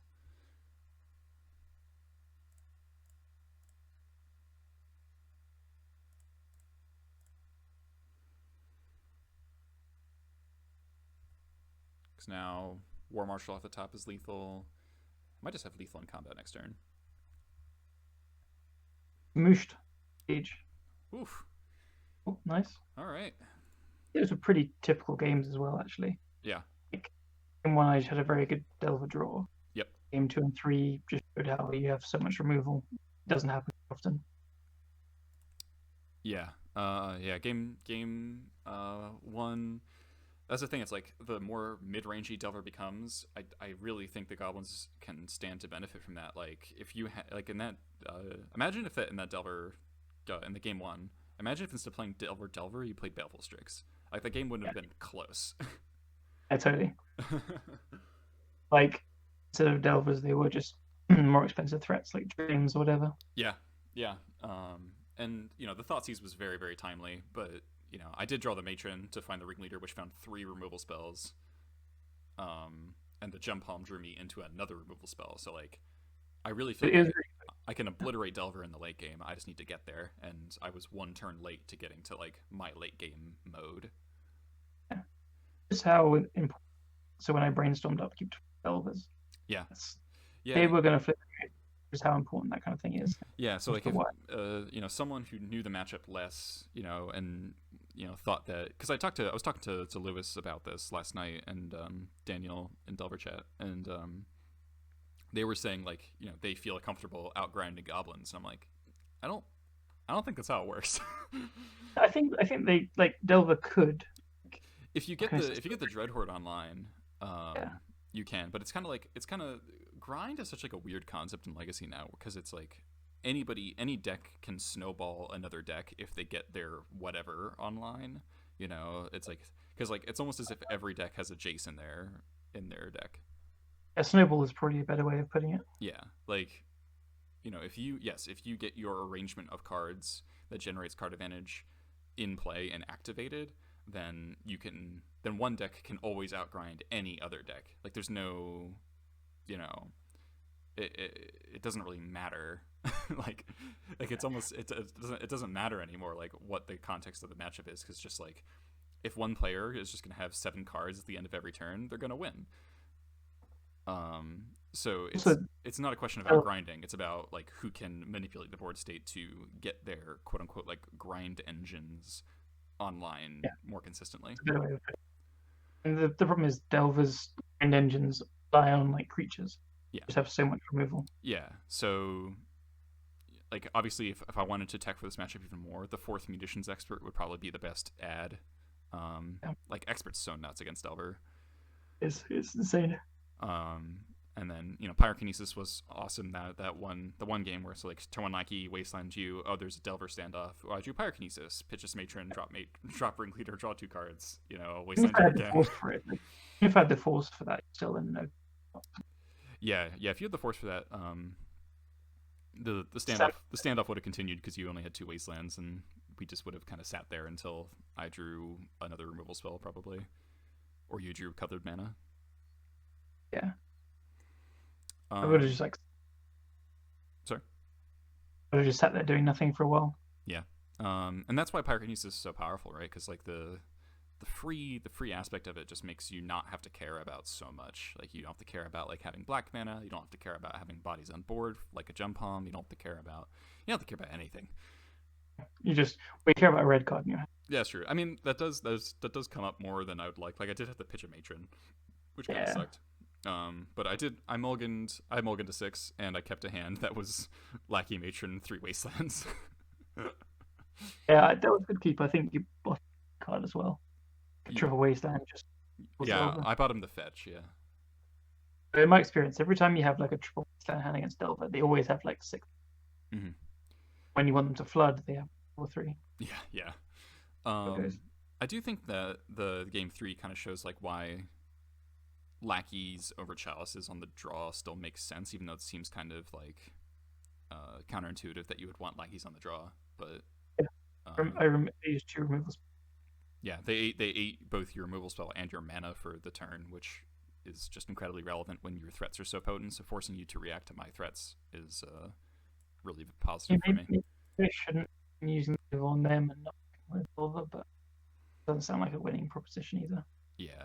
Yeah. I mean, I had a pretty good setup if the lackeys ever came through. So, and if you even just let me untap with the lackey, I could have experted the Delver, the flip Delver. Making sure to do it all main phase. Yeah, and that's something maybe less experienced Delver pilots might make the mistake of, just like, oh, they want to hold up the bolt, which might be might have been true, or like might have been correct when it was just Gempalm, because it was more likely to get the blowout, but it's harder to blow out Munitions Expert when it comes to killing Delvers. Much so, and I think you could sandbag it against like a player that you know is less experienced. Mm-hmm. Like someone might just go for the thing and then you get to blow it out against you. Yeah. All right, so we're gonna go into our last match here of Lurrus Miracles, which I gotta say I'm feeling pretty good about. I think I'm going to enjoy this actually. I enjoy this kind of matchup. Just almost anger everything else. Even if sometimes it's just... So something to be aware of for me is Spell Snare. Spell Snare is something that can definitely catch me off guard, because I really don't think about it enough. It's picking up play quite a lot, like in the Miracles Cabal, as you say. We've been talking today and yesterday, and most people are on one. Mm-hmm. At least one. Off people are on two. Mm-hmm. They're good against Delver because it snags the Arcanist or Young Pyromancer, whatever. Yep. Post board, it gets like Winter Orb. Oh yeah, Winter Orb's a huge one. That's right. Yeah, Spell Snare seems pretty good in the format right now, despite like kind of being defined by a 3-drop, but it's the 3-drop that's getting back a 2-drop. Yeah, exactly. Been performing well. Right. See, I challenged you. You challenged me, and you got the die roll. What? Did we break it? Did we? I think we have. Oh my god. All right, this is another 1-lander, and if it had 2 lands, this hand would probably be a keep because it's got 2 War Marshals, but I'm not that brave. All right, this hand's fine. Actually, I probably would not keep this in the blind. No 1-drop, 2 lands. We got a War Marshal and a Grenzo, but everything else is really clunky, so I'm going to 5. All right, still no 1-drop, but I think I'm gonna keep this bunch of 2-drops and War Marshal. War Marshal is always nice when you're mulliganing because it kind of... Yeah. It's a 2-for-1. It is Goblins' Baleful Strix. Listen. I like that one. The old fetch pass. It's like around Stifle. Right, yes.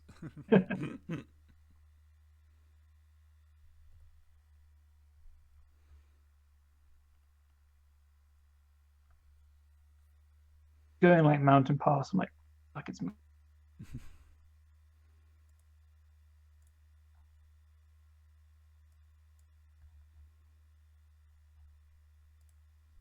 Let's see if I can get there on this mold of 5. I mean, this is the matchup for that kind of thing. Yeah. There's your best card. Yep. This is so good against this deck. Yeah, it's like, what are you even supposed to do? Lurrus is kind of good against the idiots.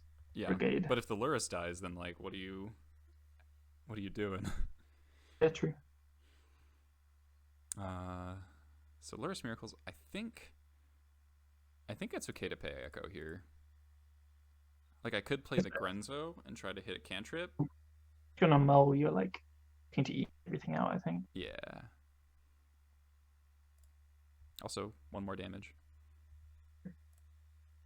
And that's, yeah, matter. Like, I don't want to play the Grenzo into the 2 open white mana, I think. I'd like to get a little bit more value from him than that.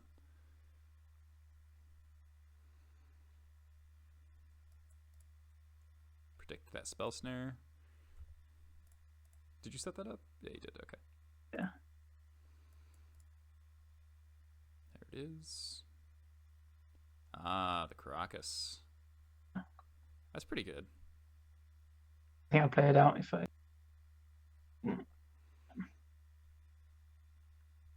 Love a Wasteland. or Port? Sling-Gang. Okay. I can tell you what you're drawing each turn if you want. Is it less exciting? All right.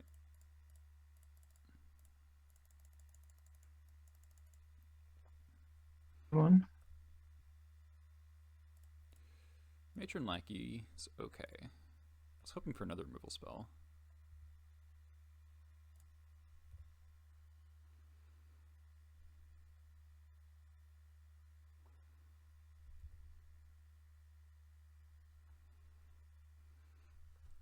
So you're gonna have plenty of cards to work with. That's for sure. But the question is, do your cards do anything?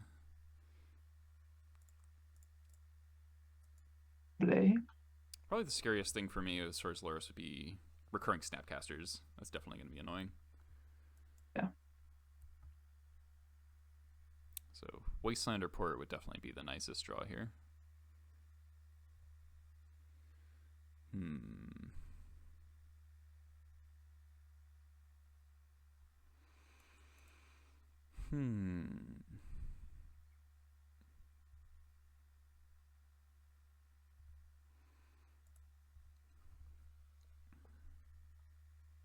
Yep.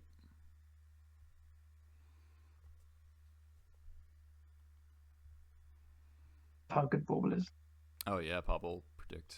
That is. I'm pretty sure even before Lurrus Miracles should have been playing Bauble and Jason. Okay.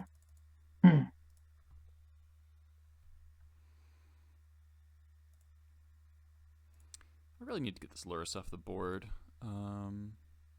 It's fun. But I also want to draw cards, so I'm not gonna play my Lackey.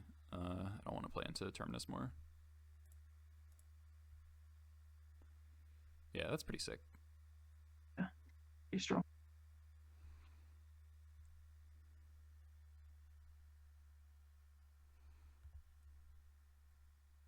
Cards. You do something. Yeah, can you do something with all those 10 cards?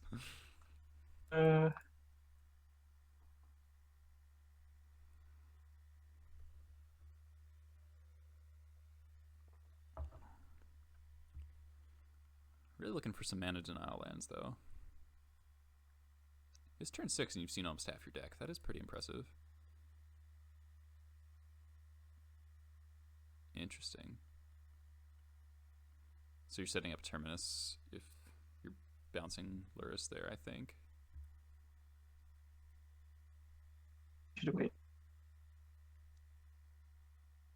Discard 3.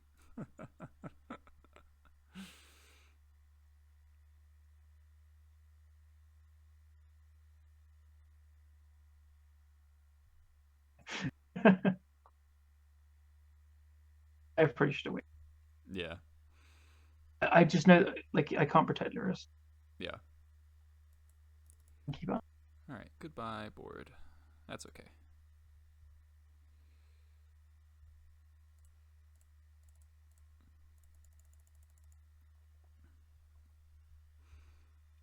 Become more idiots. Yeah, the eternal idiot brigade.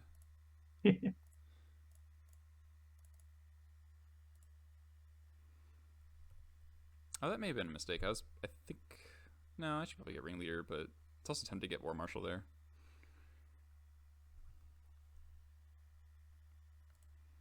Being stuck on 4 lands here kind of sucks. Yeah. Me too.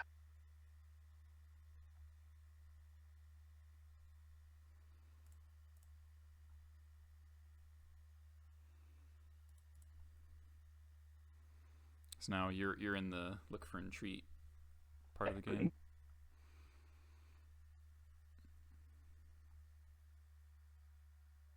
Mm-hmm.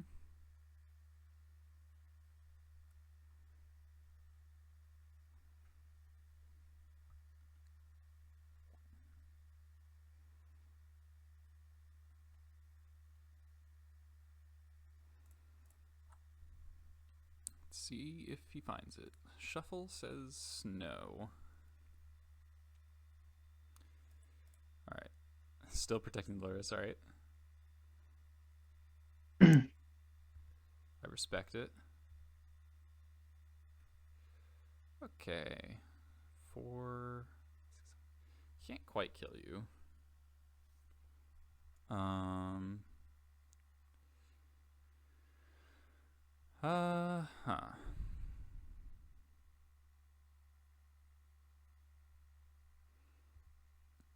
This is probably stuck on 4 lands, I think. Was a bit.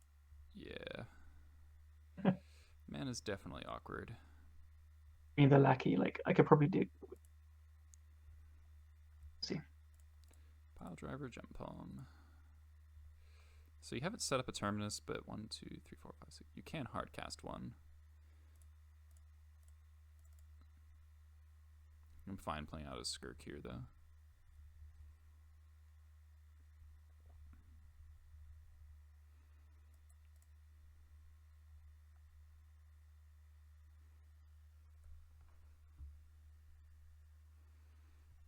I'll find it.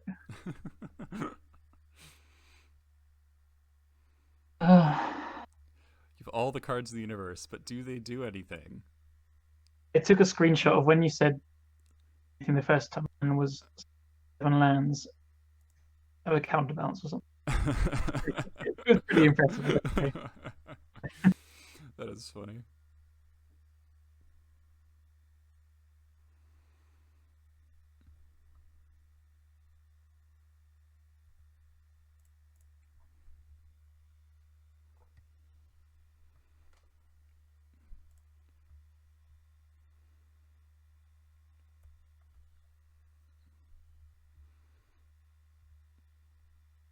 Alright, so cycle Gempalm. Caracas, who could have seen this coming? God. So yeah, I've been trying to set up this for like the whole game, this like double removal. Yeah.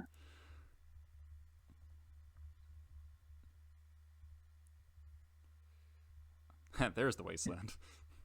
Yes. Alright, pretty sure I just have lethal here. I have a Sling-Gang in hand. So this. Yeah, 1, 3. Yeah. Cool. Alright. Did not find the entreat in time. My hand is just like all the forces. Yeah, right. So dumb. So this illustrates the concept of virtual card advantage very, very well. My hand at the end was like forces, force negation, once in a land. Yeah, so like I mulligan to 5, but Cavern of Souls is like a zillion for 1, so. And it's just far the best. Yeah. So Red Blast seems pretty reasonable to bring in. Hitting your card advantage predicts and stuff, hitting Snapcasters. Do I want... I feel like Relic has some merit here, just to... I think Relic matchup is slow. Yeah. Like Mystic Sanctuary can be pretty good as well. So. Yep. Just reducing your options. I don't think I want more than 4 cards. Like Chalice seems pretty reasonable against your build, but also could just walk into like Cratermakers and stuff. Yeah, but it's still like a... I have to use it. Yeah, I've always disliked boarding in Chalice against Miracles because it would shut off my own Red Blasts, but I guess with Back to Basics not in the picture, maybe that's, less of a concern. Yeah, I'm actually looking at this build and like the blue spells aren't impactful, really. It's predict and snapcast. Yeah. I don't know if you'd even board in. Yes, you would, because it's not brain. Yeah, like it could help. Yeah, and like countering back on forces. Maybe I just bring in 2 though. Yeah, because there's no Jace. Yeah. Still has 2 entreat. Mm-hmm. This would be a matchup where I think if I had an Earbrick squad in my deck, you just straight up could not win the game. Oh yeah, no. That's win with Lurrus. You have to win with Lurrus Beats, which seems. I've got 2 Cratermakers, 2 Snapcasts as well. Yeah, I'm not sure that one would work out. I'm trying to get people to play Luminarch Ascension. Oh my god, Callum. All right, so Entreat. I think Trashmaster can come out pretty easily. Probably not. Probably don't need Mogg Fanatic. Probably don't need Chainwhirler. Chainwhirler's a good body, but it doesn't. I mean, it kills random Snapcaster. Yeah. Bad. It's just maybe like one. Yeah. I think I could shave a Lackey. Just want better top decks, and then last cut. So I'm bringing 2 Chalice, 1 Relic, 2 Red Blasts. Last cut.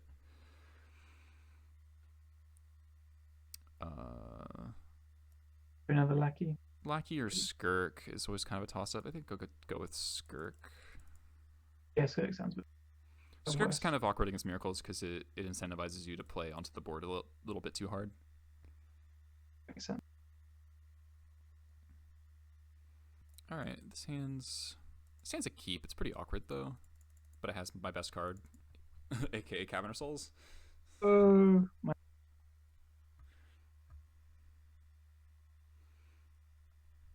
As well, I can't beat that card.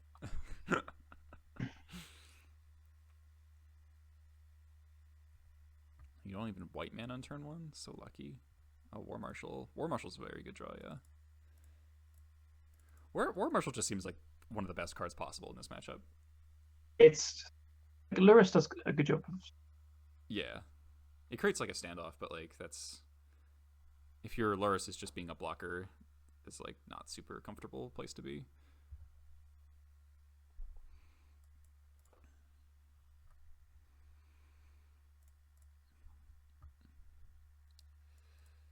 Plow check on the Lackey. God. Sorry, I know you're looking on out. Caracas, huh? Ooh, that was such a good draw.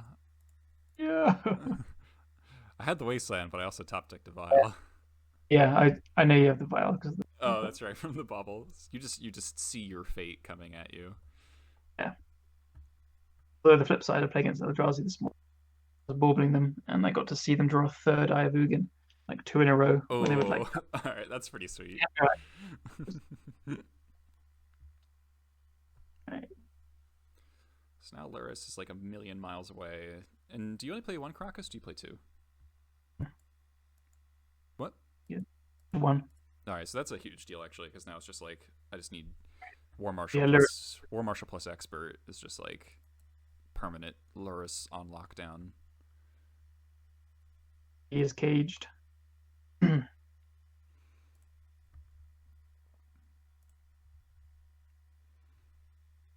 pretend like I have a Force of Will. Also, not having to worry about back to basics, so I can fetch non-basics is pretty cool.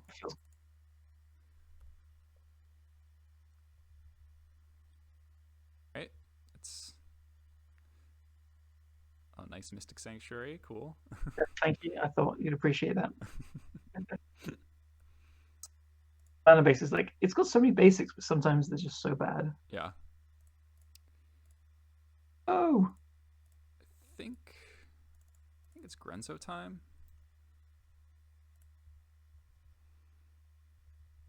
I get to see what you steal. Yeah. EE. Huh. Interesting. I could play EE on 1 here.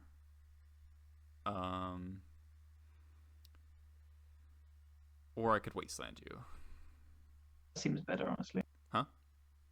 Wastelanding seems better, honestly. Like I've shown a lot of weakness from hands. Yeah, Mystic Sanctuary tapped is like kind of screaming you don't have more mana.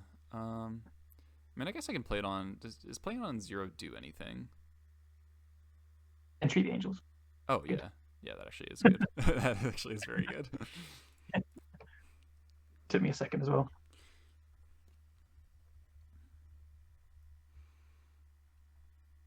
So now you got to find a plow for this Grenzo. Gucci.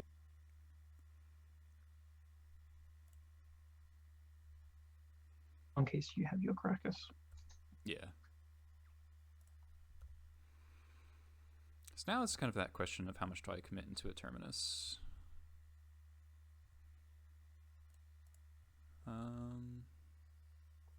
What do you think? My mana situation's looking a little awkward after those 2 Wastelands. I kind of wish I didn't Wasteland you, because then I could cast a Matron here, but instead I could just cast a Piledriver.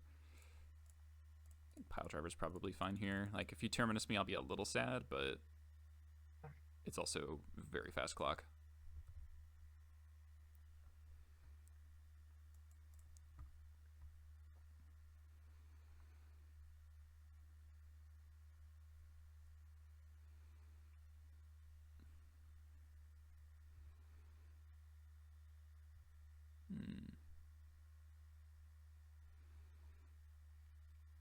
All right. Crunch. And snap. Okay.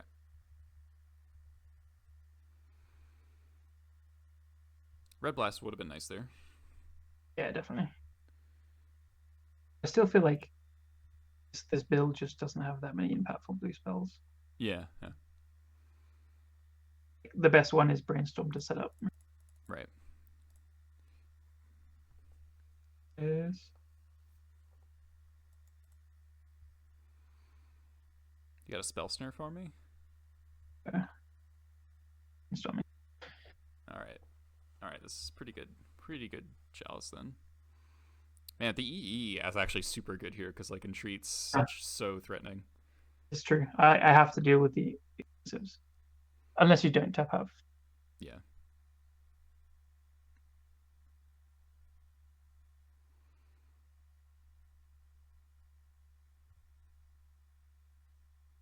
All right. So my mana's a little dicey, but gotta cast Lurrus here. Oh, Cratermaker. Okay. Cratermaker's actually quite nice here. Yeah. It's fantastic in this. Hashtag ban Astrolabe. Yeah.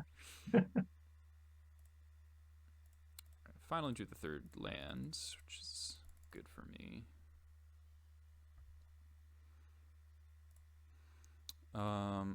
Given that I don't have another land at the moment, I wonder if I'm supposed to get Ringleader still. I probably should. If I have an expert for Lurrus. You just want more cards then. Yeah. Like it's kind of tempted to get like Gempalm there. But like the game's going on for. Yep.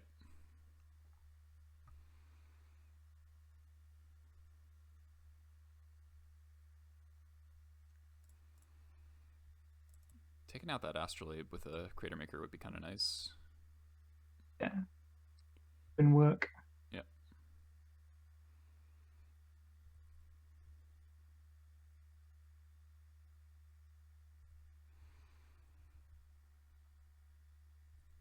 But now I can safely kill Lurrus. Don't do that. Expert's so good.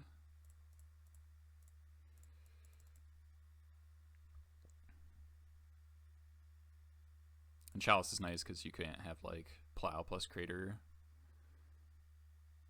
So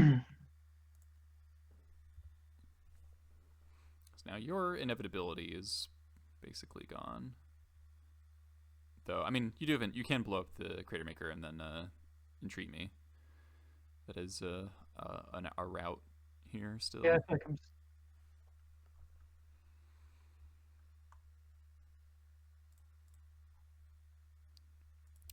It is pretty impressive how these predicts, just will never miss. Yeah, it's so...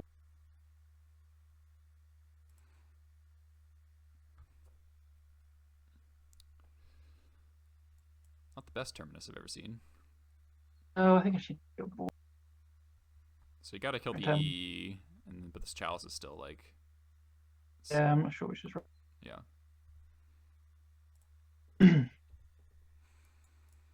She didn't cost Lurrus now.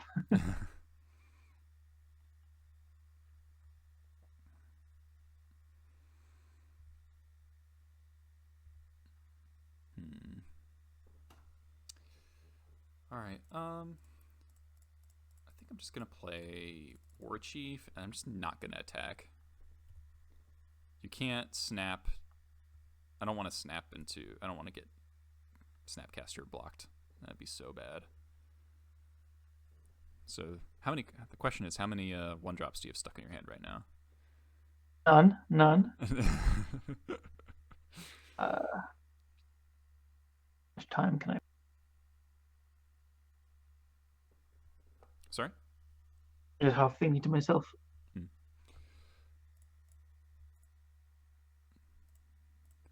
think we're just gonna play this Ringleader. Draw 3. Hello. Thank you. Thank you, Ringleader. Okay, I could cast a Cratermaker into a potential Spell Snare or Hardcast Force. I don't think I want to do that. Spell Snare's Chalice, yeah. So it could be Hardcast Force.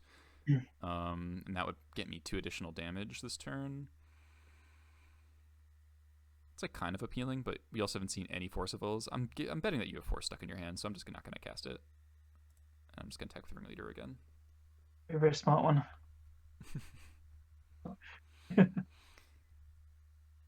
This Chalice definitely feels pretty good knowing that I'm not going to get back to basics. Yeah, it's been... Hardcast Terminus. Yeah.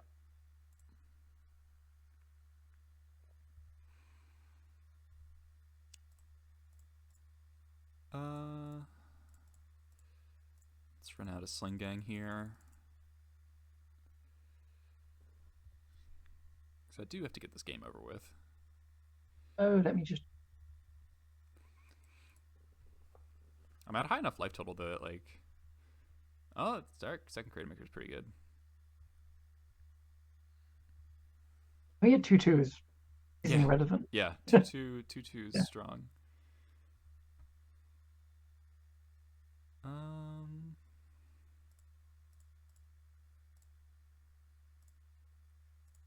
Let's see if I can cycle into a land here. I'm okay. It's like still kind of a 1-for-1.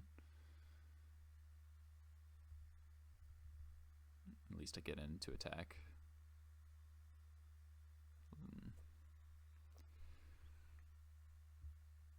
Alright, you've only got 3 cards.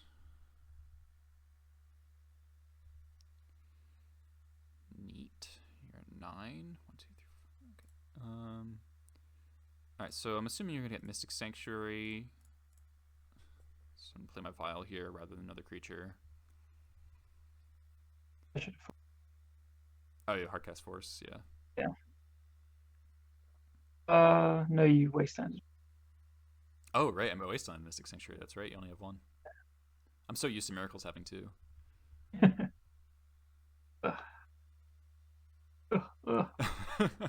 This does do nothing. Nice lands. I think I played the Lurrus really earlier. That seems to be a tough thing with Lurrus decks, is like knowing when to actually play your Lurrus. Yeah, I was still under like the threat of what you like.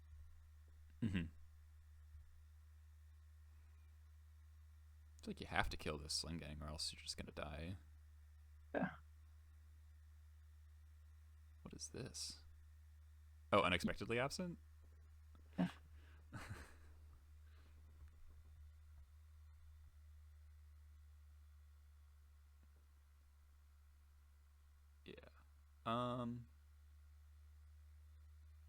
Huh. So I'm gonna draw it again in 2 turns. I think that's fine. Rather than sacking it for 1 damage. Should be doing it. Doesn't let you goblins full spell a goblin here. Mind. I'm just gonna port your fetch.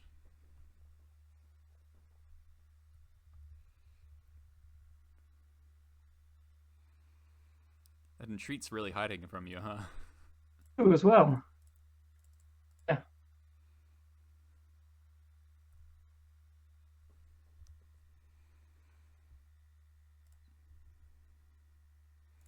I guess you might predict me, which is a reason to sacrifice it. Alright.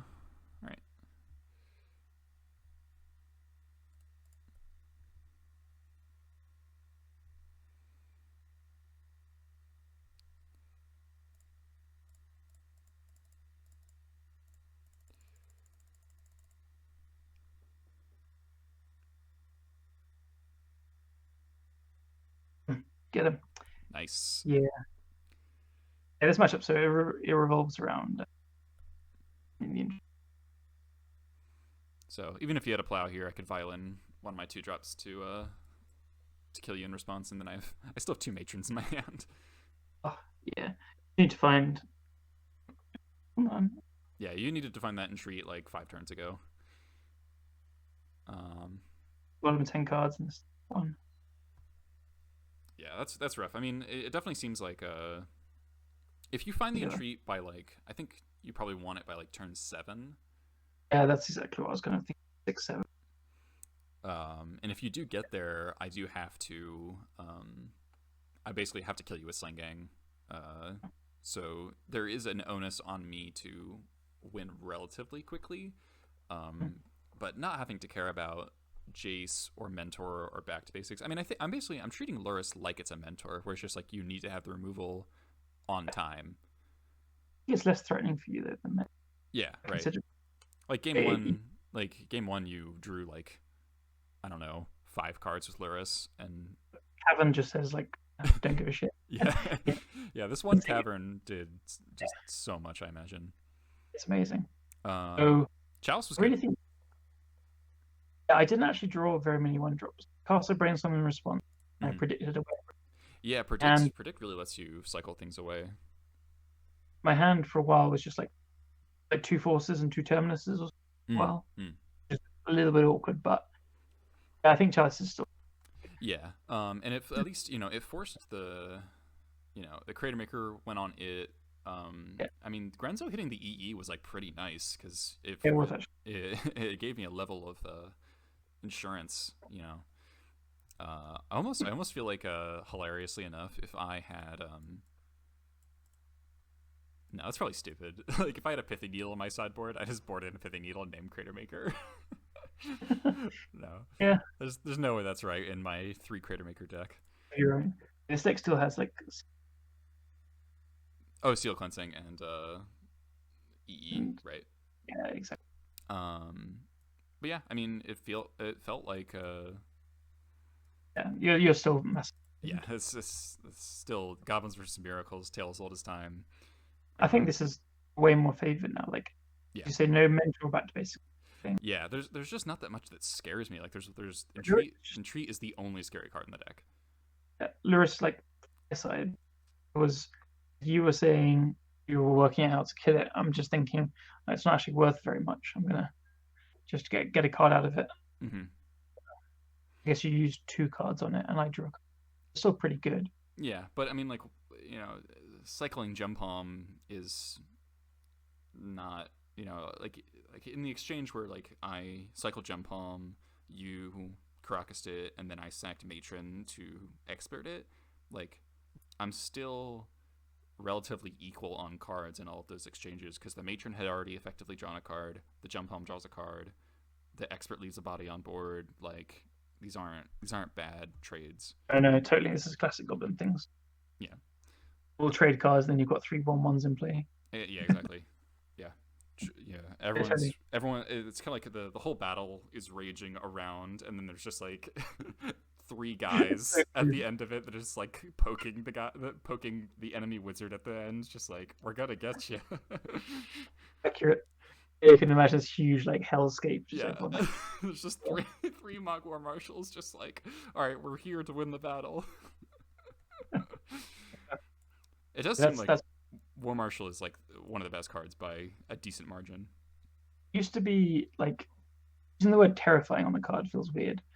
Before Lurrus, it was like you can't trade favorably without actually killing them with Mentor. Yeah. Now Lurrus does a good job of like holding the board after removal for a bit. So you still, it just gives you the creatures to like kill with expert and stuff. Yeah. Amazing. Yeah, I've been playing 3 because Lurrus has pushed out Plague so much.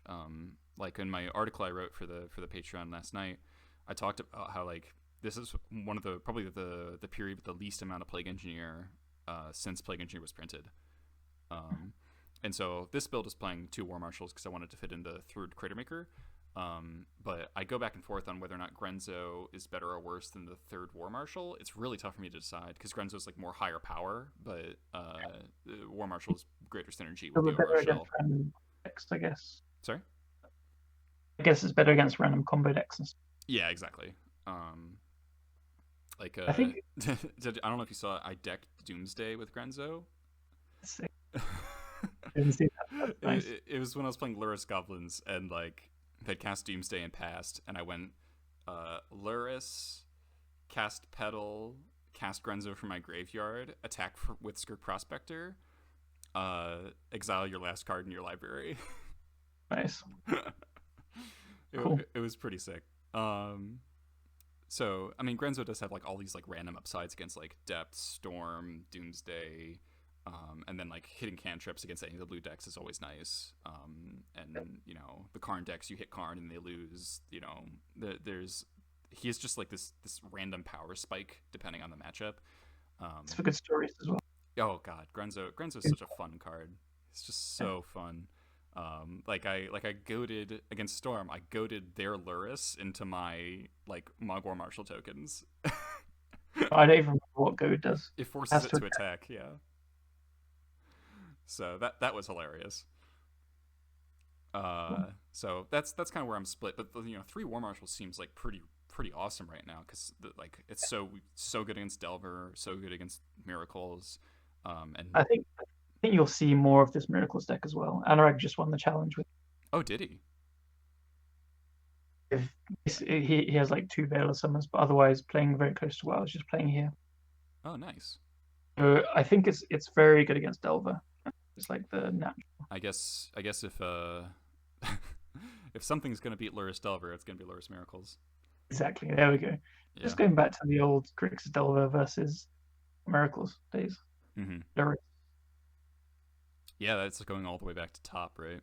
Yeah. Its build is close to what Top Miracles was. Yeah, that's kind of what I was thinking. It's like this Lurrus build is very much like Top Miracles in that it's as win condition light as possible, but it has a ton of card advantage. But it's like a lot of, I guess it's different in that Top Miracles didn't have very much actual card draw. It had a ton of virtual card advantage through the counterbalance lock. Yeah, I mean, counterbalance lock, like Mishra's Bubble helps with it because like once the trigger, you look at your top card, then you fetch if it's on and stuff. Yeah, and the extra card advantage from the baubles with Lurrus, like as you just like roll your brainstorm more and stuff. Yeah, and you know, assuming you know it's in a matchup where all your cards do things, then that's like an insane advantage. Because like you know, in game 1, I saw like you had like 10 cards in hand at the beginning of one of your turns, which is like pretty crazy. Send you a picture very quickly. Oh yeah, I'd love to see it. It was 5, and I had 7 lands in hand. Oh my god, that's hysterical. So when you said to me, Callum, like you got a lot of cards in hand, any cards actually do anything? Like, what's my answer here? Much. That is incredible. How is that even possible? Yeah. Although, like, it's obviously a really bad hand to on lands and a Snapcaster. Yeah. I had double to replay and then snap it. And so in one turn, I had like 5 action cards. Yeah. It was just a fun. It wasn't actually. Yeah, I mean, Xerox theory kind of makes it so that any card as a resource can be converted into a different resource via cantrips. So that hand, as abysmal and hilarious as it is, you know, a brainstorm fixes all that. Yeah, so here I just pulled myself and then got traded with your ringleader, and I got traded with the snap. Yep. Yeah, it's kind of crazy. But then, yeah, this game 1, I definitely I monster correct. The Lurrus got scared of removal in it when I kind of forgot about the flag. I mean, the Caracas protecting it was very, very good because I had a removal spell for it for a long time, but it was hard for me to hold up removal. Like it was hard for me to hold up double removal plus progress my board. So I kept progressing my board, and then you would Caracas it on your own turn. That was really smart because if you just had the Caracas and it was in play on my main phase, then I definitely would have been able to kill it a couple of turns earlier. Yeah, it was a kind of a balancing. I think I should have realized at some point when it got enough value, and now I just needed the body in play rather than drawing more. Yeah, this matchup's really fun. I'm playing more. even though I got crushed, like good decisions. I mean, I like playing against this style of miracles a lot more than like the band like Snoko miracles. Like Snoko is just so boring. Like it's just, oh my god, it's so boring. Lurrus gets banned. Instead of going back to that. Yeah, that's what I'm scared of, is that Lurrus getting banned will just put us back into the Snoko meta, which was, I think, like technically more diverse, but it was way more miserable. It's been one of my least favorite. Yeah, yeah, that was a really awful meta. So I think we'll go back there quite. Yeah, we could. Yeah, don't wanna bore the Patreon viewers with complaining about Legacy like literally everyone else is. I'm still, like, as I said, I'm just diving headfirst into whatever the form is. Right, and I mean, my hope is maybe not hope, but I don't know, partially hope is that there's that new like kind of pack wars kind of like commander thing that's coming out that has a tribal theme. Yeah. There's going to be new goblins cards, so maybe we're going to get some of the 2020 power creep of our own. 1 red 10/10 ETB destroy gets Simic. Yeah, that sounds fairly balanced. Maybe not 10/10, like 10/10 or something. Yeah. Or let's go with a 2 mana 3/3 enters the battlefield lava axe. That would be. That's basically. I mean, is that even as good as Uro? Let's be real. Probably not. Not at all. Wait, what? No, 2 mana 3/3 ETB is deal 5. That's ridiculous. Yeah. Delver will play that. Oh yeah, that's the problem. It's like any good goblins card that's actually like good stuffy enough is Cratermaker. Yeah, Cratermaker's awesome. It's so funny to see Cratermaker in like every deck in the format now. Like Storm is playing Cratermaker. Yeah. He's the little goblin that could. We knew he'd get there all along. He's the one. All right, Callum. I really appreciate you doing this with me. We had a good time. So what did we learn? Zirda is tough. I think I like your approach of looking at like anything that can do something, throw it in there. If your Mindbreak Trap doesn't line up, whatever you tried, if your Pyrokinesis doesn't get it, whatever, like you are bringing what you can without completely contorting your sideboard. Yeah. To it. Yeah. Like I don't want to bring in, like I don't want to register multiple null rods if I can help it, just because this is a Vial deck and it feels really awkward. And right now, it isn't being played enough to warrant that. Yeah. Yeah. Zirda does seem underplayed, which is kind of weird given how powerful it is. It's not really like a deck that grabs people attention then. Artifact, turn 1/2 combo deck. Yeah. Blue doesn't look consistent. And when the deck loses, it can lose really hard. Like when they have turn 1 force and Wasteland you or whatever, it can lose really badly and you just have no control over it. So people don't like that. But yeah, agency is definitely something Legacy players, I think, particularly prize. I don't know. So if like Lurrus did get banned or something, and then Zirda picks up, maybe you can change it. But I think you have some tools. I think it'll just be a very hard matchup, and you do what you can. Yeah. Yeah, maybe they'll just get rid of the companion mechanic. That would be nice, because I would like it if Lurrus could like see play in like Death and Taxes. Like that'd be just a neat addition. Yeah, I think it could see. All right. So Zirda, definitely tough matchup. There are tools that we have, but if you want to beat it, you got to play Null Rod. Like that's just a fact. Yeah, I think so. The Delver, I mean, I think my intuition was correct in that if they're not delvering you, like literally delvering you, then you're in pretty good shape. Grafter's Cage was awesome. I think that, oh my god, that totally saved my pick in game 3. Yeah, totally. I think you have both Delver and Miracles out. Yeah.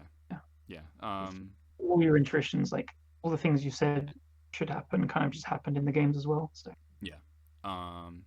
And both those matchups, if you want to concentrate them on a little bit more, Third War Marshal seems like the easy pick. It is funny to see a Miracles deck that I don't want all these red blasts against. I would never have assumed that until I have the Miracles list still right in front of me. Yeah. Snare, Counterspell, Counterbalance, Snap Predict. Like Snapcaster is like the number one red rep target. I think Snapcaster, there's 2 in Predict and Brainstorm are decent targets, but like not the best ever either. Yeah, like a lot of the time you'd rather just have another goblin. Yeah, and the rest you don't really care about. Yep. Yeah, it's really unintuitive, but I would probably just think about boarding 1 to 2, probably 2. Yeah, two seems reasonable. Yeah, so like the two rebs, the 2 chalices, and relic as like to cut your inevitability, because if you can get to like entreat and then like entreat for 2 and like I kill both angels, but then you can Mystic Sanctuary back the entreat, that could be really hard. So just like chipping away at Lurrus rebuys. Yep, the just balls, reducing your options in the long game. Yeah. The game's done. I don't think this is relevant against Delver because it can faster. Yeah. Cage definitely better. Do you think Soul Guide Lantern has a place against Delver? No, I think it's just too much mana for not enough effect. Yeah, you just need to be killing the creatures. Yeah. But Graph Cage definitely is just like this permanent, like you have to answer this in order to use like your primary threats. Yep, definitely. Yep. All right, I think that was a good, nice episode. We covered some of the top tier archetypes in Legacy right now. I think Goblins is in a fine spot, to be honest, in the Lurrus meta. I'm a little scared of what we're gonna go back to. I think it's actually gonna get worse for us. But I do think it's healthier. It'd be healthier for Legacy as a whole if Lurrus did not dominate the format to such an extent as it is right now. Yeah, that makes sense to me. All right. Well, this is going to be it. Thank you, everyone who signed up for Patreon on the Ringleader tier in order to watch this content. I really appreciate each and every one of you. As everyone knows, times are a little rough right now, and I've been winding down my content creation just because I've been pretty down on Legacy and Magic in general. So I'm streaming less and I'm doing less content overall, but I really appreciate those of you who would decide to stick with me regardless. Means a ton and helps me out, pay the bills and stuff. So thank you very much, and thank you to Callum again for coming on, and I will see you everyone on the stream or in the Discord, so pop in and say hello. Catch you all next time.